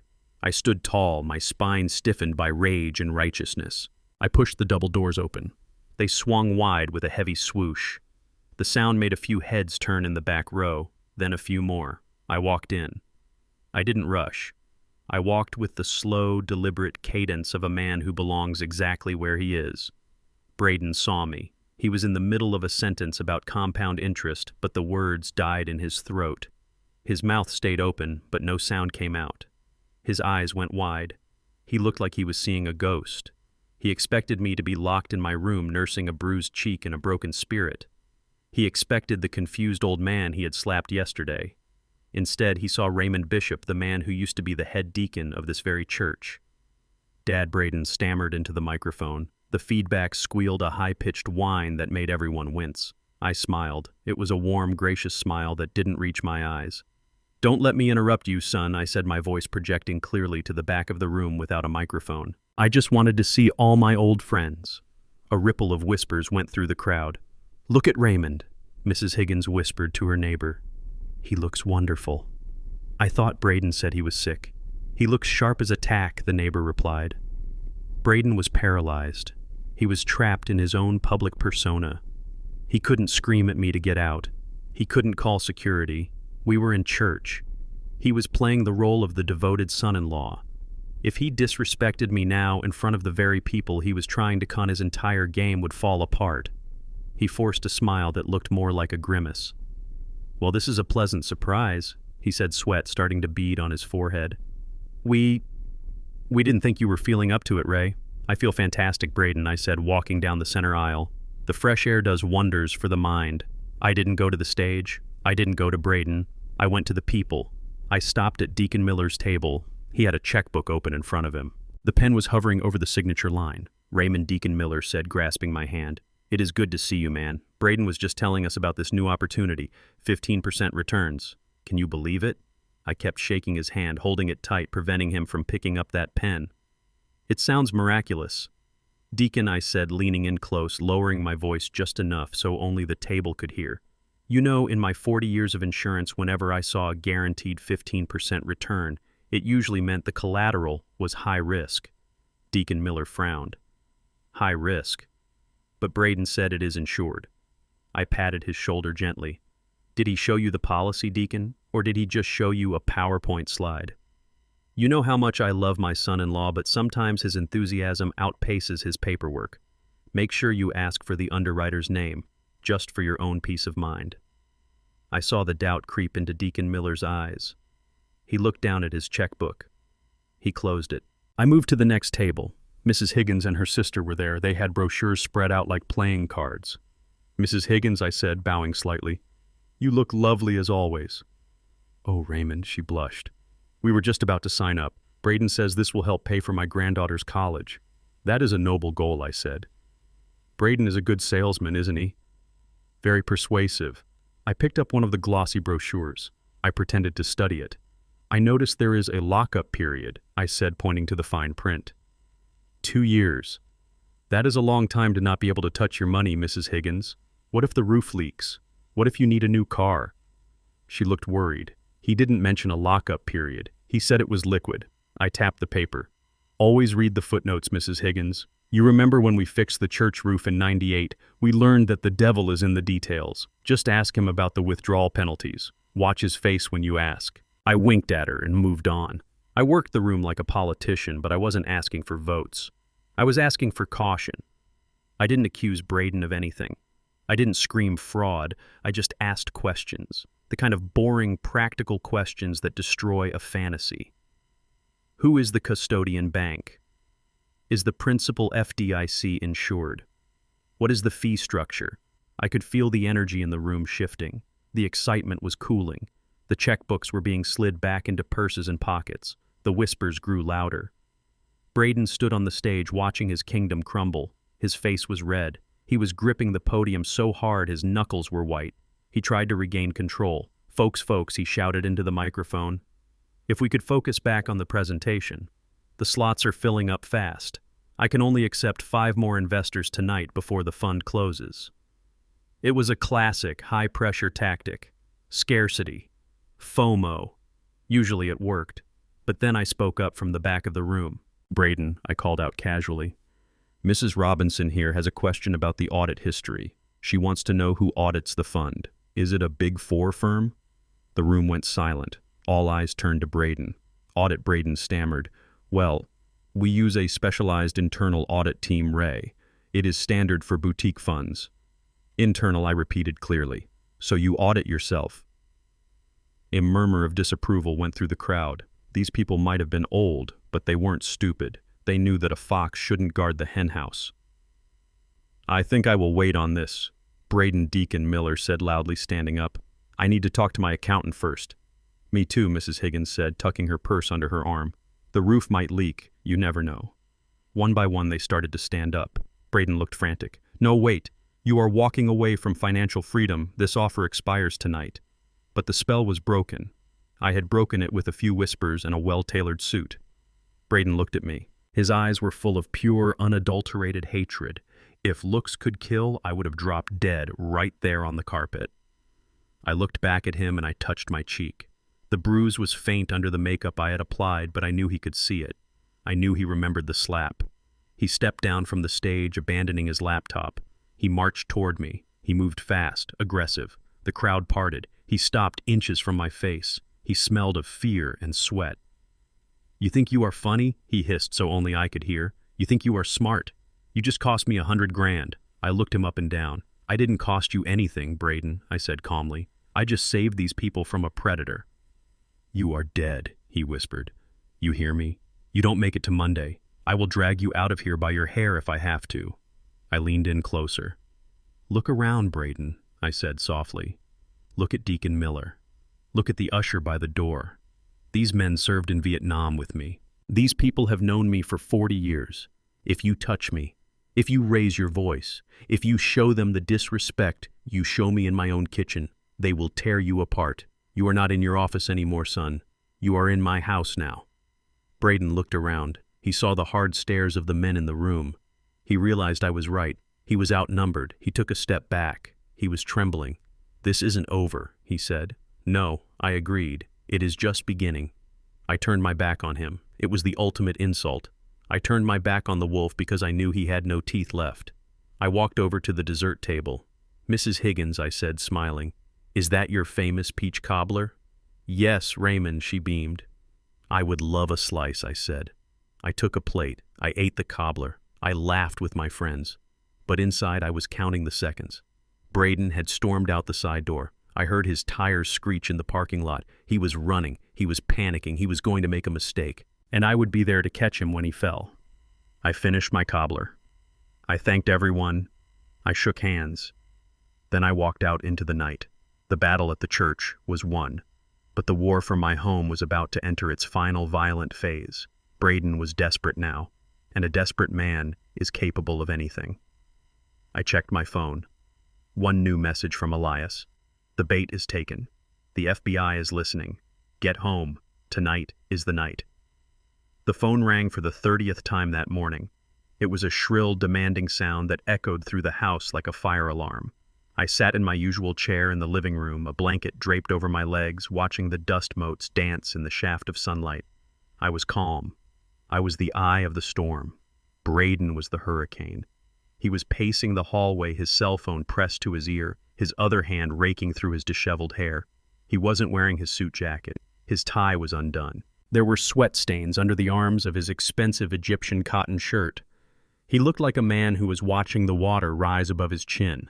"I cannot believe this," Braden shouted into the phone. "Mrs. Higgins is a senile old woman. She doesn't know what she is talking about. You tell the bank that the funds are incoming." He listened for a moment, his face turning a dark, dangerous shade of purple. "What do you mean a hold? Who put a hold on the transfer?" He slammed the phone down on the console table so hard I heard the screen crack. He stood there, breathing heavily, his chest heaving like a cornered animal. The church event had worked better than I had dared to hope. My whispers, my questions, my gentle nudges had spread through the community like wildfire. Deacon Miller had called his nephew, who was a tax attorney. Mrs. Higgins had called her son, who was a cop. By 9 a.m. this morning, 5 investors had already called Braden demanding their principal back. He was bleeding money, and he had a gaping hole in his balance sheet that he needed to plug before the auditors arrived on Tuesday. He needed $2 million. He needed the Bishop Trust. He turned slowly to look at me. The mask was completely gone now. There was no charm left, no fake smiles, no dad. There was only the raw, ugly face of greed and desperation. "You did this," he whispered. He walked into the living room. He didn't stomp. He stalked. I looked up at him, keeping my mouth slightly open, my eyes wide and vacant. "Did the phone break?" I asked innocently. "Drop the act," Braden screamed. The sound tore through his throat. He grabbed the blanket off my legs and threw it across the room. "I know it was you. I know you poisoned them. I saw you whispering to Miller. I saw you laughing with Higgins. You think I'm stupid. You think I don't see what you are doing." I shrank back into the chair, clutching the armrests. "I just wanted some cobbler." "Braden," I whined. He leaned down, placing his hands on the arms of my chair, trapping me. His face was inches from mine.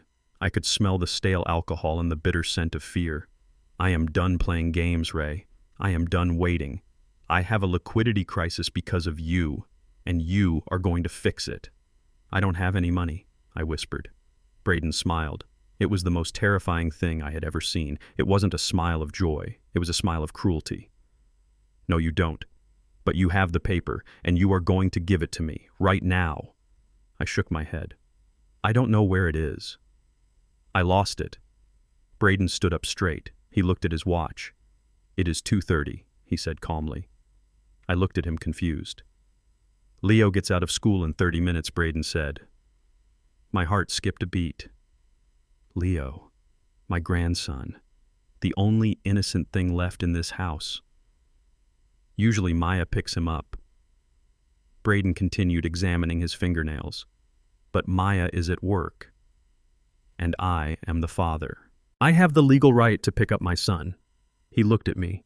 "I think I will go pick him up today. In fact, I think we will go for a little trip, just me and Leo, a trip I choked out. Yeah, Braden said. I have always wanted to see the Grand Canyon, or maybe drive down to Mexico. It is a long drive, dangerous roads. Lots of things can happen on the road, Ray. Accidents, carjackings. Or maybe we just disappear. Maybe you never see your grandson again. I stared at him. He wasn't bluffing. He was desperate enough to take his own son hostage. He was desperate enough to use a 10-year-old boy as a bargaining chip against an old man. You wouldn't, I whispered. He is your son. He is leverage, Braden spat. And right now he is the only leverage I have left because you ruined everything else. He reached into his pocket and pulled out his car keys. They jingled in the silence. So here is the deal, Ray. You give me the original trust document. You sign the transfer papers. And Leo comes home for dinner. You refuse or you play dumb one more time and I pick him up and we vanish. Maya will come home to an empty house, and it will be your fault. He started to turn toward the door. I am going to the car, Ray. You have 10 seconds to stop me. 1, 2. I felt a change happen inside me. It wasn't a gradual shift. It was instantaneous, like a breaker flipping in a fuse box. The fear vanished. The trembling stopped. The act I had maintained for 8 years, the stoop, the stutter, the vacant stare, it all evaporated. I wasn't Raymond the victim anymore. I was Raymond Bishop, 82nd Airborne Paratrooper. I was a man who had jumped into fire. I was a man who had raised a family in a world that wanted to crush us. I stood up. I didn't push myself up with my arms. I stood up using my legs strong and steady. I rose to my full height of 6 feet 2 inches. I uncurled my spine. I rolled my shoulders back. Braden stopped counting at 4. He sensed the shift. The air in the room changed. He turned around slowly, and he saw me. He didn't see the old man. He saw the soldier. Stop, I said. My voice didn't crack. It didn't waver. It was deep resonant and cold as the grave. It was a command, not a plea. Braden froze. He looked at me, confusion flickering in his eyes. He took a step back instinctively. What did you say? I took a step toward him, then another. I moved with a fluidity he had never seen before. I closed the distance between us until I was looking down at him. I said, "Stop, Braden. You aren't shaking." Braden stammered. "No," I said. "I am not." I looked him dead in the eye. I let him see the intelligence that had been there all along. I let him see the rage that I had bottled up for a decade. You want to threaten me? Fine. You want to threaten my money? Fine. But you threaten my grandson. You threaten my blood, and I will tear you apart with my bare hands before you can unlock your car door. Braden tried to laugh, but it came out as a squeak. He tried to summon his arrogance, but it withered under my gaze. You can't do anything. You are old." "I am not old, Braden," I said softly. "I am seasoned, and I have survived things that would make you wet your pants." I reached out and grabbed the lapel of his shirt. I pulled him close. He was 30 years younger than me, but he was soft. He was doughy. I was made of wire and gristle. "You want the papers?" I asked. Braden nodded, his eyes wide with terror. Yes, that is all I want." "Fine," I said. I pushed him back. He stumbled. "You can have them." Braden blinked, trying to process what was happening. You will give them to me." I walked over to the mantel and picked up a picture of Leo. I wiped a speck of dust from the frame. "I am tired, Braden. I am tired of the lies. I am tired of the fighting. If money is what it takes to get you out of our lives, then take it." I turned back to him. "But not today. The papers are not here." "Where are they?" Braden demanded, a flicker of hope returning to his eyes. "They are in a safe deposit box," I lied smoothly. "At the bank downtown. I can't get them until tomorrow morning." Braden narrowed his eyes. "You are stalling." "I am not stalling," I said. "I am negotiating. You want the money. You leave Leo alone. You pick him up, you bring him home, and you act like a father for one more night. You touch a hair on his head and I burn the documents. Do you understand?" Braden weighed his options. He looked at me, really looked at me, and he realized he had miscalculated everything. He wasn't dealing with a dementia patient. He was dealing with a man who had been playing him for a fool. Tomorrow, Braden said. Tomorrow night, I corrected. 7 p.m. Here, in this room. I will have the papers. You will have your lawyer. We will sign everything over, and then you leave. You take your money and you get out of my house and you never come back. Braden licked his lips. He was greedy.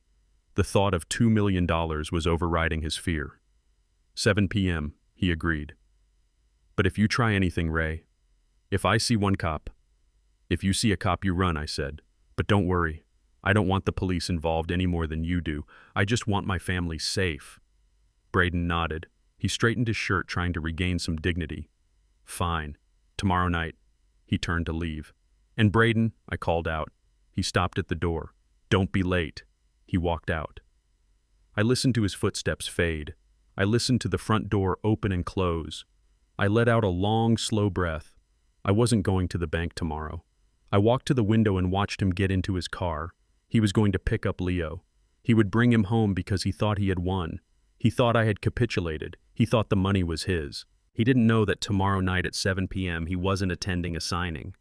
He was attending his own execution. I pulled out my phone. I dialed Elias. It is set, I said. 7 p.m. Bring the cavalry.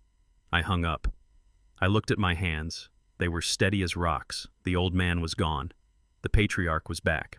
The grandfather clock in the hallway chimed 7 times. Each gong felt like a judge's gavel striking a sound block. I sat at the head of the dining room table, my hands resting flat on the polished mahogany. I was not shaking. I was not looking down. I was looking straight at the front door. Outside, the sky had opened up. A torrential Georgia thunderstorm was hammering against the roof, flashing lightning that illuminated the room in stark, violent bursts of white. It was fitting weather for a funeral, and tonight we were burying Braden's future. The doorbell rang. I didn't get up. I let them wait. Braden was already inside, pacing the foyer. I heard him open the door. "You are late," Braden hissed. "Relax." The traffic was a nightmare. The voice was oily and smooth. Julian Thorne. I knew Julian. He and Braden had been fraternity brothers at college. Julian had scraped through law school by the skin of his teeth and had been disbarred 5 years ago for tampering with witness evidence. Now he operated as a consultant, facilitating the kind of deals that reputable lawyers wouldn't touch with a 10-foot pole. They walked into the dining room. Julian looked exactly as I remembered him, only heavier. He wore a pinstripe suit that was trying too hard to be respectable. He carried a leather briefcase that looked suspiciously similar to the one Braden had left on my driveway. "Well, well," Julian said, dropping his briefcase on the table. "If it isn't Raymond, you are looking alert. Braden told me you were having trouble tying your shoelaces these days." I didn't smile. I didn't blink. "Sit down, Julian," I said. "Julian, aquí." My voice was low, cutting through the sound of the thunder. Julian raised an eyebrow at Braden. Braden looked nervous. He was vibrating with adrenaline. He pulled out a chair and sat down, drumming his fingers on the table. "Let's just get this done," Braden said. "Where are the papers?" "Ray?" I looked at him. "Where is Leo?" I asked. "He is upstairs in his room playing video games," Braden said quickly. "He is fine. I kept my end of the bargain. Now keep yours." I nodded slowly. I reached down to the floor beside my chair and picked up a thick manila envelope. I placed it in the center of the table. Braden reached for it, his eyes hungry. I slammed my hand down on top of the envelope. "Not yet," I said. Braden recoiled, his face twisting in anger. "What now?" "We had a deal." I looked at Julian. "I want your lawyer to verify something first," I said. Julian sighed, looking bored. "Verify what, Raymond?" "That you are signing over your assets to your legal guardian. It is a standard transfer." I pulled a single sheet of paper from my breast pocket. It was folded in thirds. "This," I said. I slid it across the table to Julian. "This is a rider," I explained. "An addendum. If I am giving Braden the trust, I want to make sure he cannot come after me for anything else. No future claims for room and board. No retroactive billing for my care. This document says that once I hand over the trust, we are square. Clean slate." Julian picked up the paper. He scanned it quickly. His eyes darted back and forth. "It looks standard," Julian said, shrugging. "A mutual release of claims. It protects both of you." He tossed it to Braden. "Sign it," Julian said. It just means you can't sue him for eating your food for the last 8 years. Braden laughed. He picked up his Mont Blanc pen, the same one he had tried to force me to use yesterday. Gladly, Braden said. I never want to think about you again after tonight. He signed the paper with a flourish, a big arrogant signature that took up half the page. Good, I said. I lifted my hand from the manila envelope. Braden grabbed it. He tore it open. He pulled out the blue folder. The original Bishop Family Trust. He opened it. He saw the wet ink of Clara's signature. He saw the bank account numbers. He saw the valuation, $2.5 million. He looked up at me, his eyes shining with greed and relief. Finally, he whispered. He looked at Julian. Do I need to sign this too? Braden asked. Julian nodded. You need to sign as the new trustee and the beneficiary. There are 3 signature lines on the back page. Braden flipped to the back of the document. He didn't read the text. He didn't check the clauses. He just saw the line that said signature, and he attacked it with his pen. Scratch, scratch, scratch. He signed 3 times. He stamped it with his thumbprint. He closed the folder and clutched it to his chest. Done, Braden said. It is done. He looked at me with a smirk. You can pack your bags, Ray. I want you out by noon tomorrow. I will call an Uber for you. Maybe they can drop you off at a homeless shelter. Julian chuckled, packing up his things. Pleasure doing business, Raymond. I sat there. I didn't move. I didn't look defeated. I looked at the single sheet of paper Braden had signed first, the mutual release. I picked it up. I folded it carefully and put it back in my pocket. Actually, Braden, I said, before you start spending that money, I have a question. Braden stood up. I don't answer to you anymore, old man. Did you read section 4.2, I asked. Braden stopped. He frowned. What on the document you just signed, I said, pointing to his chest where he was clutching the trust folder. The transfer agreement. Did you read section 4.2? Braden rolled his eyes. It is a standard trust transfer, Ray. Julian checked it. Julian looked up suddenly alert. He hadn't checked the trust folder. He had only checked the release form I gave him separately. He assumed the trust folder was the original document I had retrieved from the bank. I didn't read the whole trust document just now, Julian stammered. I assumed it was the original from 2016. I smiled. It is the original cover, I said, and the original signature page from Clara, but the middle pages I had to update those. You know, to reflect the current reality. The color drained from Braden's face. He looked down at the folder in his hands. What did you do? He whispered. Open it, I said. Turn to page 4. Braden opened the folder. His hands were shaking now. He flipped the pages. 1, 2, 3, 4. He read. His lips moved silently. Then they stopped. His eyes bulged. He dropped the folder onto the table as if it were burning hot. No, he gasped. That is not legal. What does it say? Julian asked, grabbing the folder. Julian read the clause out loud. His voice wasn't smooth anymore. It was shrill. Section 4.2, the signatory hereby identified as Braden Washington, acknowledges full and sole responsibility for all debts, liens, and fraudulent loans associated with the properties listed in Schedule A. Furthermore, the signatory confesses that all funds previously withdrawn from the Bishop estate were used for personal gain and illicit activities, including but not limited to wire fraud and money laundering. By signing this document, the signatory agrees to personal liability for the repayment of $2.5 million to the estate of Clara Bishop. Julian looked up at me, his mouth agape. You switched the pages, Julian whispered. This isn't a transfer of assets. This is a confession of guilt. And he signed it, I said, leaning back in my chair, 3 times, with a thumbprint, witnessed by his own lawyer. Braden stared at the paper. Then he stared at me. You tricked me, he screamed. He lunged for the paper. I was faster. I grabbed the folder and pulled it to my side of the table. It doesn't matter if you tear it up, Braden, I said calmly. Elias has a digital copy. And that pen you used, I pointed to the Mont Blanc. It has a camera in the cap. I lied, but he didn't know that. Braden looked at the pen in horror. He threw it across the room. This won't hold up in court, Julian shouted. It was signed under duress. It was entrapment. Was it? I asked. I asked you to read it. I asked you to verify it. You were just too greedy and too arrogant to do your job. You assumed I was a stupid old man. That is not duress, Julian. That is negligence. Braden was hyperventilating. He was pulling at his collar. "You set me up," he choked out. "You set me up. I stood up. I told you, Braden. I am not the victim here." I looked at the clock. 7:15. "We have company," I said. Through the rain, blue lights began to flash against the dining room window. No sirens this time. Just a silent, overwhelming swarm. Braden ran to the window. "FBI," he screamed. "It is the FBI." He turned to me, his eyes wild. He looked at the back door. "Don't bother," I said. "Elias is at the back door," and he brought his shotgun. Braden looked at Julian. Julian was already backing away, holding his hands up. I didn't know Julian yelled at me. I didn't know about the fraud. I was just a notary. Braden looked at me. The realization hit him. The money was gone. The house was gone. His freedom was gone. "Why?" he whispered, tears streaming down his face. "Why didn't you just let me leave?" Because I said, walking around the table until I was standing right in front of him. I reached into my pocket and pulled out the crumpled receipt for the diamond bracelet he had thrown at Maya. "Because you broke my daughter's heart, and you underestimated her father." Bam. Bam. Bam. FBI. Open the door. Braden slumped into the chair, burying his face in his hands.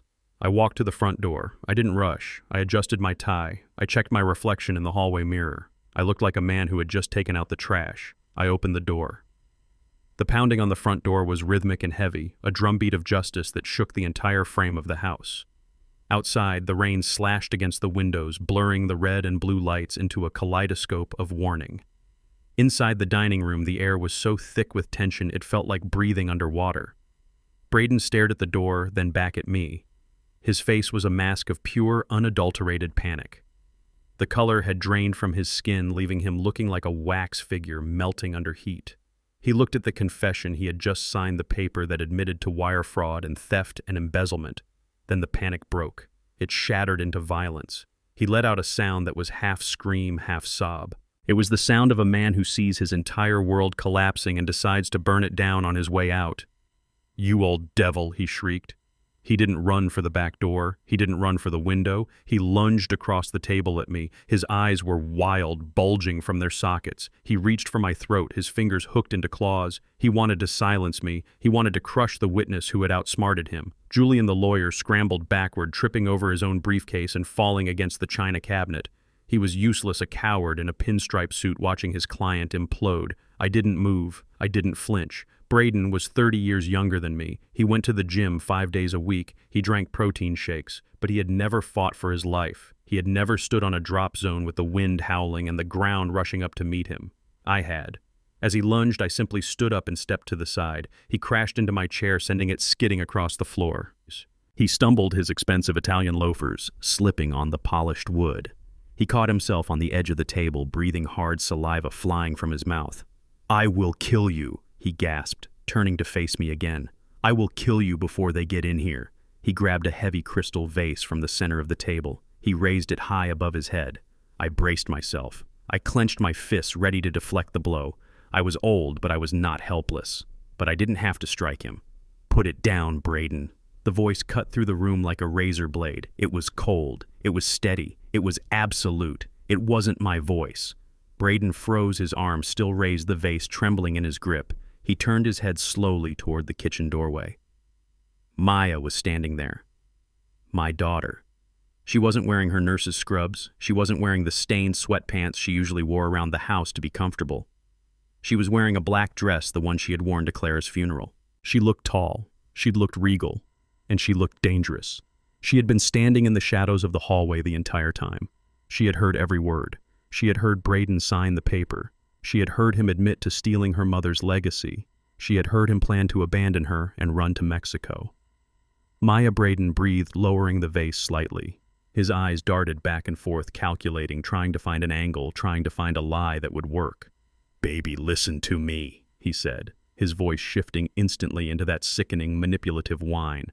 "It is not what it looks like. Your father, he tricked me. He trapped me. He is working with the police to frame me." Maya didn't speak. She just walked into the room.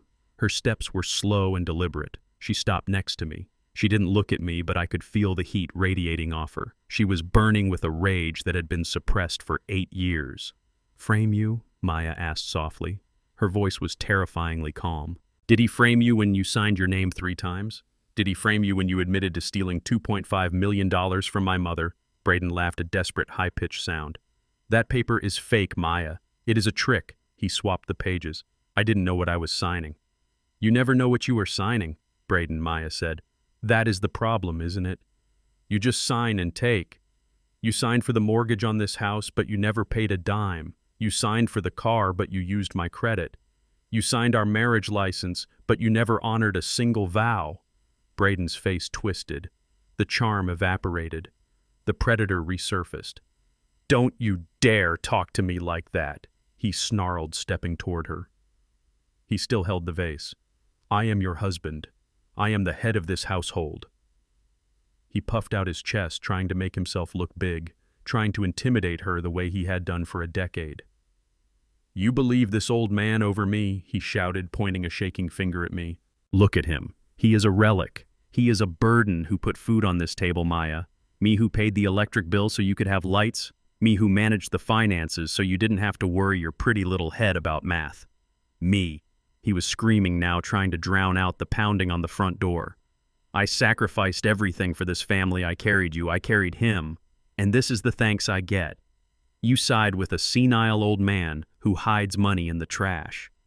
I took a step forward, ready to intervene, but Maya put a hand on my chest. She pushed me back gently. This is my fight, Daddy, she whispered. She looked at Braden. She looked at the sweat dripping down his face. She looked at the man she had loved, the man she had defended, the man she had nursed through the flu and supported through job changes. And she saw nothing. You didn't pay for anything, Braden, she said clearly. She reached into the pocket of her dress. You paid with my mother's money. You paid with the inheritance you stole from us. You didn't carry us. We carried you. You are a parasite, Braden, a tick that burrowed into this family and sucked us dry. Braden sneered. You have no proof. That paper is inadmissible. It is hearsay. I will get a real lawyer, not this idiot Julian. I will sue you for defamation. I will take the house. I will take custody of Leo. You will be on the street. Maya smiled. It was a smile that made my blood run cold. It was the smile of an executioner. You want proof? She asked. She pulled out a thick stack of photographs. She didn't hand them to him. She threw them. She threw them hard right into his face. The glossy prints fluttered through the air like confetti crashing against his chest, falling to the floor around his feet. Braden looked down. He saw them. Pictures of him at the Sapphire Lounge. Pictures of him holding hands with Jessica. Pictures of him kissing her in the parking lot of the hotel. But those were just the appetizers. Maya reached into her pocket again. And here is the main course, she said. She threw another stack of papers. These were bank statements, the ones Elias had dug up. The ones showing the transfers to the offshore accounts, the ones showing the purchase of the diamond bracelet, the ones showing the wire transfers to a shell company in Mexico under the name Freedom Ventures. Look at the dates, Braden, Maya said, her voice rising, her composure finally cracking under the weight of the betrayal. Look at the date on that bracelet receipt, Tuesday. You told me we couldn't afford Dad's heart medication on Tuesday. You let my father suffer chest pains while you were buying diamonds for your mistress. Braden stared at the papers scattered on the rug. The evidence was overwhelming. It was physical. It was undeniable. He dropped the vase. It hit the floor with a dull thud, rolling under the table. Maya, he whispered. Maya, please. It was a mistake. She meant nothing to me. It was stress. I was stressed about the market. I made a mistake. A mistake, Maya screamed. A mistake is forgetting to take out the trash. A mistake is burning the toast. Systematically stealing millions of dollars from your dying mother-in-law is not a mistake, Braden. It is a crime. Planning to abandon your wife and son to flee the country is not a mistake. It is evil. She stepped closer to him, her eyes blazing. You called me stupid yesterday, she said. You said I was just a nurse who wipes bottoms. Well, you are right about one thing, Braden. I am a nurse. I deal with sickness every day. I clean up messes. I handle things that make other people vomit. She pointed at the door. And I know how to excise a tumor. Braden fell to his knees. He started to cry. Ugly, desperate tears. Maya, don't let them take me, he sobbed, reaching for the hem of her dress. I can fix this. We can fix this. I will pay it back. I will fire Jessica. Just tell them it was a misunderstanding. Please, baby. For Leo. Do it for Leo. Maya looked down at him. She pulled her dress away from his grasping fingers as if he were contagious. I am doing this for Leo, she said. She looked at me. Her eyes were wet, but her chin was high. Open the door, Daddy, she said. Braden wailed, collapsing onto the floor, curling into a ball amidst the photos of his infidelity. No, no, he screamed, pounding his fists against the wood. Julian, the lawyer, was already standing by the window, his hands raised in surrender, trying to distance himself from the man on the floor. I looked at my daughter. I had never been prouder of her than I was in that moment. She had walked through the fire and come out made of steel. I walked to the front door. The pounding had stopped. Now there was just a heavy, authoritative silence waiting on the other side. I unlocked the deadbolt. It clicked loudly, a sound of finality. I turned the handle. The door swung open. Rain blew in, soaking the foyer. Standing there on the porch, drenched in rain, wearing windbreakers with bold yellow letters, were 6 agents. And behind them, holding a shotgun that he didn't need to use, was Elias. He gave me a curt nod. Mr. Bishop, the lead agent, asked, stepping forward, water dripping from the brim of his cap. I stepped aside. I gestured toward the dining room where the sobbing of a broken man filled the air. He is all yours, I said. The agents swarmed past me. Their boots squeaked on the hardwood. I watched them go. I didn't follow. I didn't need to see the handcuffs. I didn't need to see the perp walk. I looked at Elias. It is over, I said. Elias lowered his shotgun. He smiled a crooked, toothless smile. Not yet, Ray, he said, pointing to the driveway. Look who is home. I looked past the swarm of government vehicles. A yellow school bus had just pulled up. It was late due to the storm. The doors opened, and Leo, my grandson, stepped out his backpack over his head to shield him from the rain. He looked at the police cars. He looked at the flashing lights. He looked terrified. I ran. I ran faster than I had in 20 years. I ran out into the rain, ignoring the arthritis, ignoring the cold. I reached him just as he stepped onto the curb. Grandpa. He cried, his voice trembling. What is happening? Is Daddy okay? I scooped him up. I wrapped my arms around him, shielding his eyes from the house, shielding him from the sight of his father being dragged out in irons. I held him tight. Everything is going to be okay, Leo, I whispered into his hair. The storm is here, but it is going to wash everything clean. I carried him toward the garage, away from the front door, away from the wreckage of the past. We were going to be okay, because the tumor was gone, and the healing could finally begin. The agents moved through the dining room with surgical precision. Braden was still on his knees, a broken man surrounded by the wreckage of his own lies. But as the first pair of handcuffs clicked around his wrists, the panic in his eyes turned into a final ugly surge of defiance. He looked up at the lead agent, then at Maya, and finally at me. He started to laugh, a jagged, desperate sound that lacked any real mirth. You think this is it? Braden spat, struggling as they pulled him to his feet. You think a few photos and a signed paper mean anything?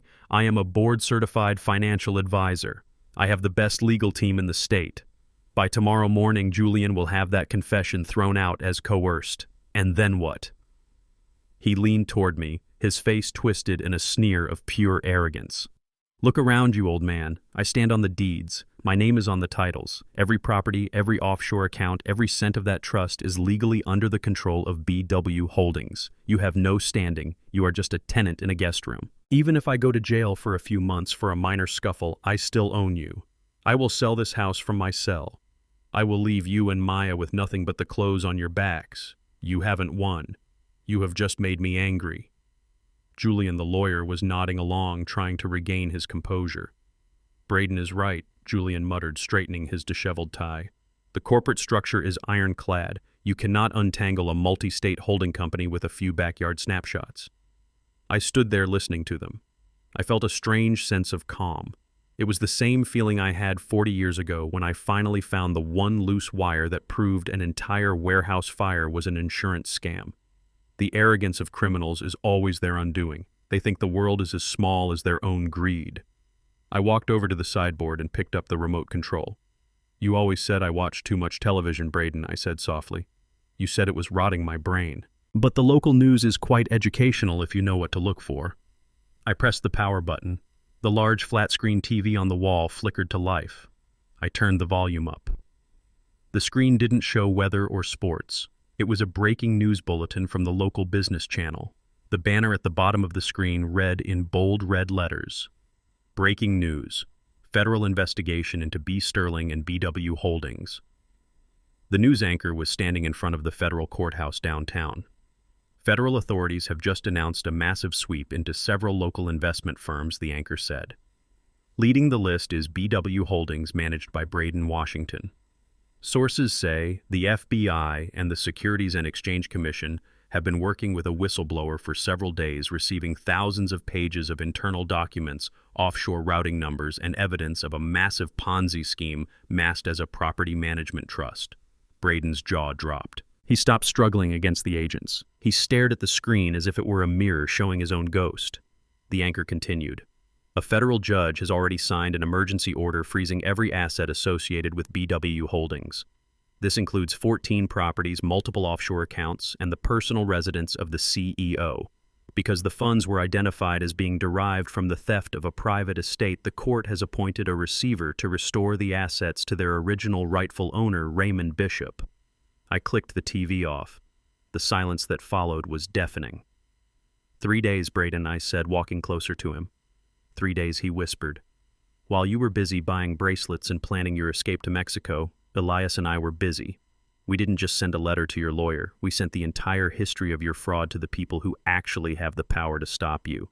We sent the digital scans. We sent the recorded conversations from the study. We sent the offshore routing numbers you thought were hidden behind 3 layers of encryption.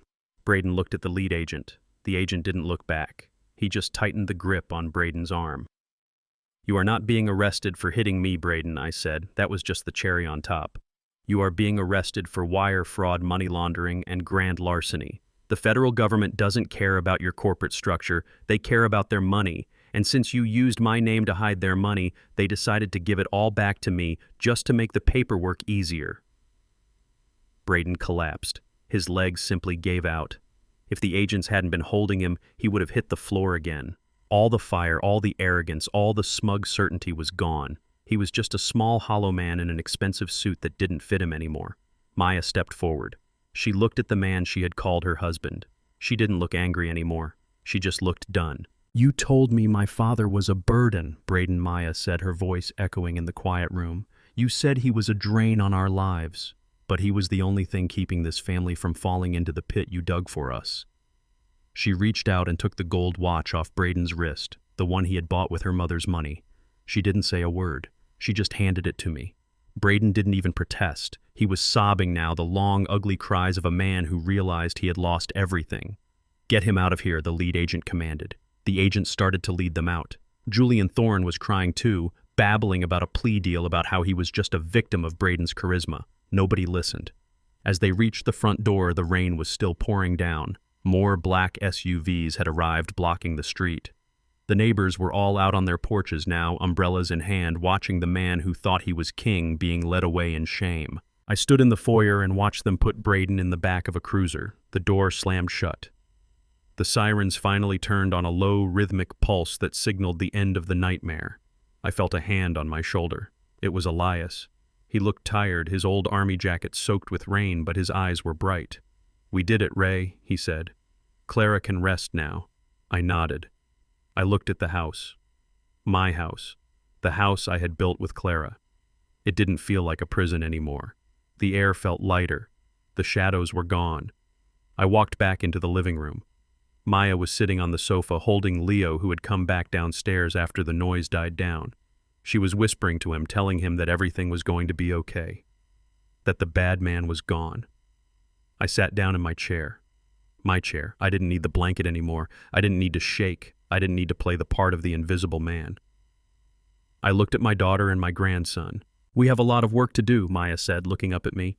The house needs cleaning, the garden needs tending, and we have to figure out what to do with all those properties the court is giving back. I smiled, a real smile, one that reached my eyes. We will figure it out, I said. Together. Leo looked at me, his eyes wide with wonder. Grandpa, are you a superhero? I laughed. No, Leo. I am just a man who knows how to read a contract. and a man who never leaves his family behind. I looked out the window at the clearing sky. The storm was moving out, leaving the world wet and sparkling under the streetlights. The invisible man was gone, and for the first time in 8 years, I was exactly where I belonged. Home. The lead agent signaled his team, and the dining room became a blur of tactical vests and heavy boots. Braden was hoisted up from the floor, his expensive suit jacket bunched up around his ears like a straitjacket. The silver handcuffs bit into his wrists, and for the first time the weight of reality seemed to crush the breath out of him. But Braden being Braden, he could not go out quietly. He started to scream, his voice cracking and hitting notes of pure hysteria. "You cannot do this!" he shrieked, his spit flying onto the polished mahogany table. "I have rights. I want my phone call. Julian, tell them this is an illegal search. This is a setup by a senile old man who belongs in a padded cell. You are all going to lose your badges for this. Julian." Thorne was already being led out by another agent. His head bowed, his arrogance evaporated into a puddle of sweat. He didn't even look back at his partner in crime. In the world of predators, the first one to get caught is always the first one to be abandoned. I stood by the fireplace watching the scene with the same calm I used to have when examining a totaled car for a claim. I didn't feel joy. I didn't feel triumph. I just felt a deep sense of equilibrium being restored to the world. "Wait," I said. The agents stopped. They looked at me with respect. They knew I was the one who had handed them the keys to this entire operation. I walked toward Braden. The agents loosened their grip slightly, allowing me to stand inches from his face. Braden glared at me, his eyes bloodshot and full of a poisonous hatred. "Enjoy the house while you can, Ray," he hissed through gritted teeth. "I will be out on bail by midnight, and when I come back I am going to make sure you never see the sun again. You think you are so smart with your little recordings and your fake contracts? It is just money, Ray. I will hire a team of lawyers that will make you look like a common thief." I didn't answer right away. I leaned in closer until I could smell the sour scent of his defeat. I lowered my voice so only he could hear me, so the agents and even Maya wouldn't catch the final blow. "I am not worried about bail, Braden," I whispered. Because you are not going to a local jail. You are going to a federal holding facility, and you are never coming out." Braden sneered. "For what, a little wire fraud? I will do 5 years in a country club prison and come out rich." I smiled. It was the smile of a man who had been holding a winning hand for nearly a decade. "Do you remember 8 years ago, Braden?" I asked. "Right after the fire, right after Clara died, you were helping me clean out the remains of my office in the old house." Braden's eyes flickered with confusion. "What does that have to do with anything?" "You found an envelope in my briefcase?" I continued, my voice a low rumble. It was unsealed. Inside was a winning Powerball ticket. $50,000. I saw you find it. I saw you slide it into your pocket while I was sitting on the floor crying for my wife. You thought I was too broken to notice. You cashed it 2 weeks later, didn't you? That was the seed money you used to start BW Holdings. That was the foundation of your entire empire." Braden's lip curled. "So what? You want to report a stolen lottery ticket from 8 years ago? Good luck proving that, you old fool." I chuckled, and the sound made the hair on Braden's neck stand up. "That is the thing, Braden. I didn't report it, because I didn't buy that ticket." Braden frowned. "What are you talking about?" "I was a senior appraiser for National General Insurance, remember," I whispered. "We were running an internal audit on the corporate slush fund. My boss and we set a trap for a different executive who was stealing. I bought that ticket using traceable marked funds from the federal insurance pool. It was a bait ticket. It was registered as evidence in a grand jury investigation before it even left the convenience store." The blood drained from Braden's face. He looked like he was about to faint. "I saw you take it," I said, "and I realized then what kind of man you were. I realized you had let Clara's house burn because you wanted the insurance money. I realized you were a monster, so I stayed silent. I let you cash it. I watched you use federal evidence money to open your bank accounts. I watched you layer your entire business on top of a felony theft of government property." Braden started to shake, his knees knocked together. "For 8 years, every cent you have touched has been tainted, Braden.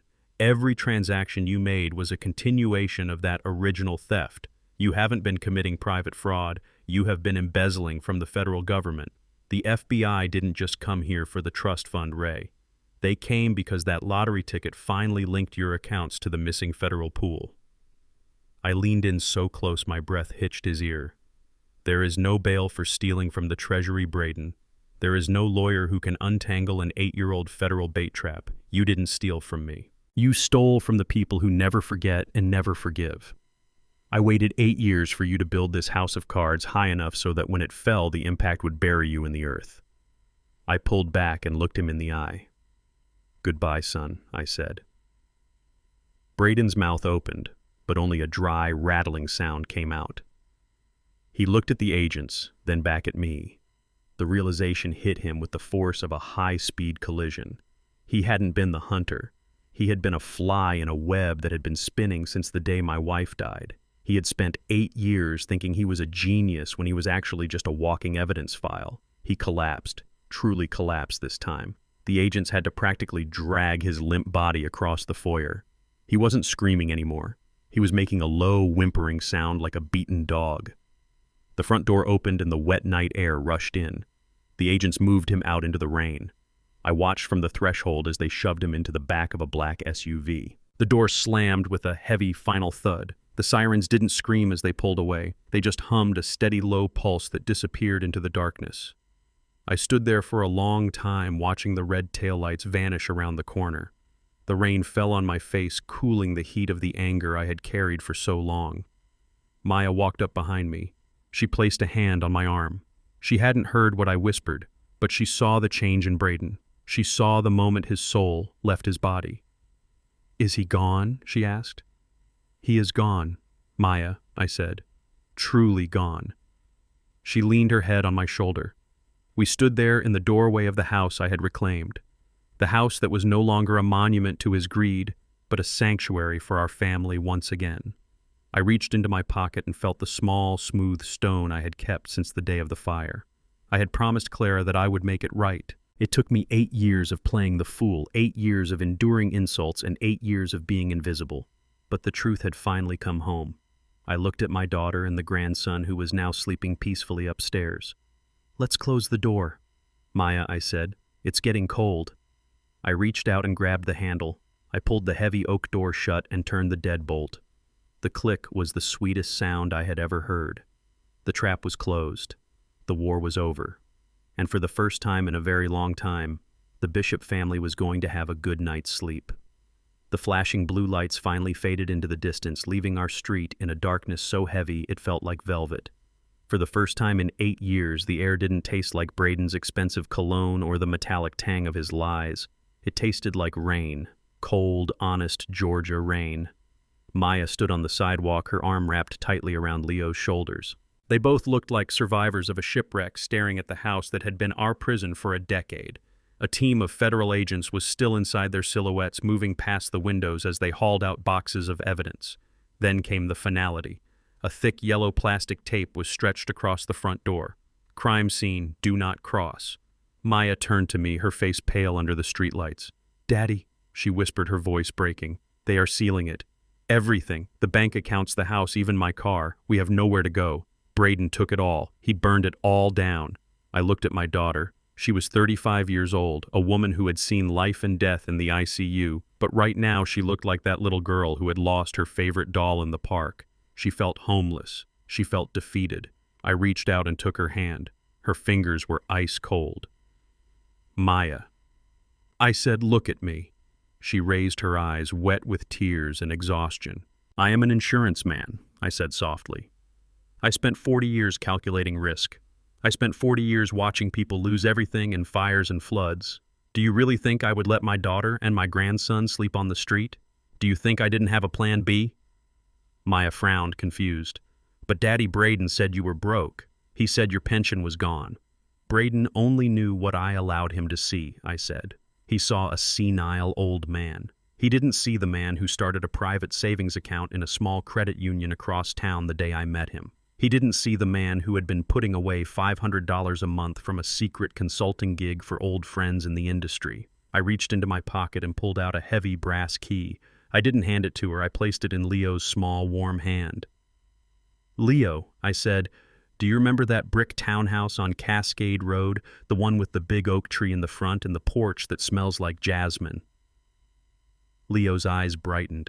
The one near the park where you used to take me for ice cream when Dad was working, I nodded. I bought it 3 months ago, Leo. It is not a mansion. It does not have a heated pool or a wine cellar.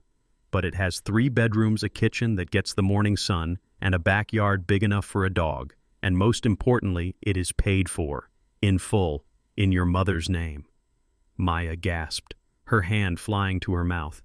Daddy, how? By being the invisible man. Maya, I said. While Braden was busy stealing millions, I was busy saving the only things that mattered. It is small and it is humble, but it is ours. And the FBI can't touch it because it was bought with clean money earned with honest sweat. We didn't wait for the agents to finish. We didn't take anything from the big house except for a few suitcases of clothes and Clara's ashes. We left the designer furniture, the crystal vases, and the Italian rugs behind. They were tainted. They belonged to the ghost of a man who never existed. The new place was quiet. When we walked inside, it smelled like fresh paint and pine needles. There was no alarm system chirping at us. There were no cameras in the hallway. Maya walked through the living room, touching the walls, as if she couldn't believe they were real. She stopped in the kitchen and leaned against the counter. Then she started to cry again. But these weren't the jagged, terrified sobs from before. They were soft. They were the sound of a burden being laid down. She turned to me, her eyes red.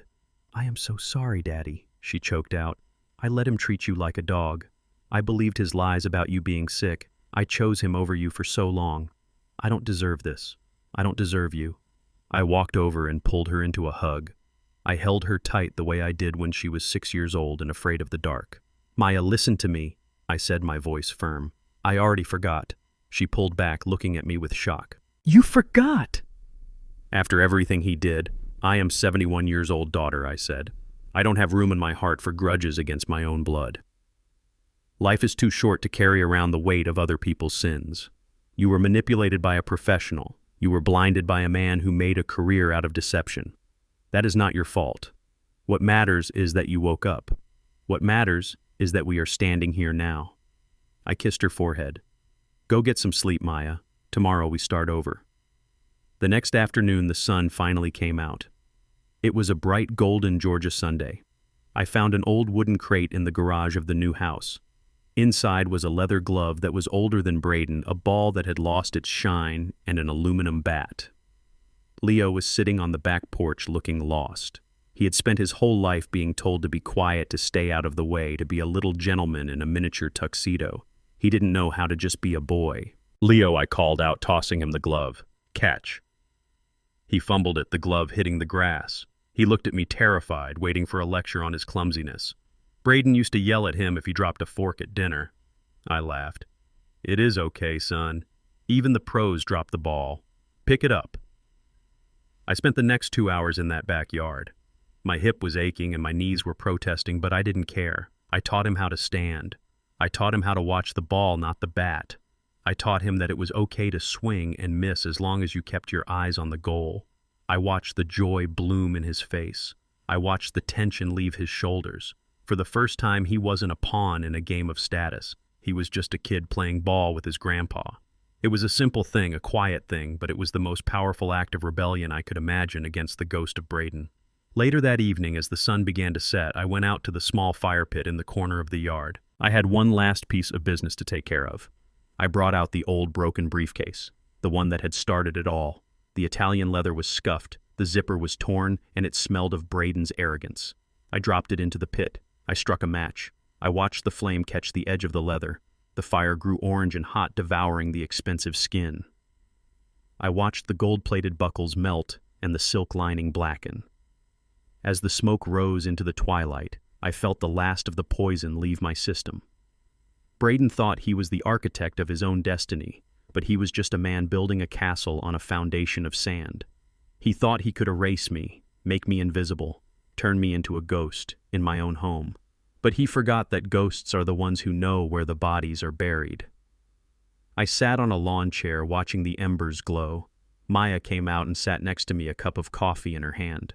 She leaned her head on my shoulder. What are you thinking about, Daddy? She asked. I was thinking about your mother, I said. I think she would like this house. It has good bones. She would love it, Maya agreed. We sat in the silence listening to the crickets and the distant sound of Leo laughing in the house. I realized then that true revenge isn't about hurting the person who hurt you.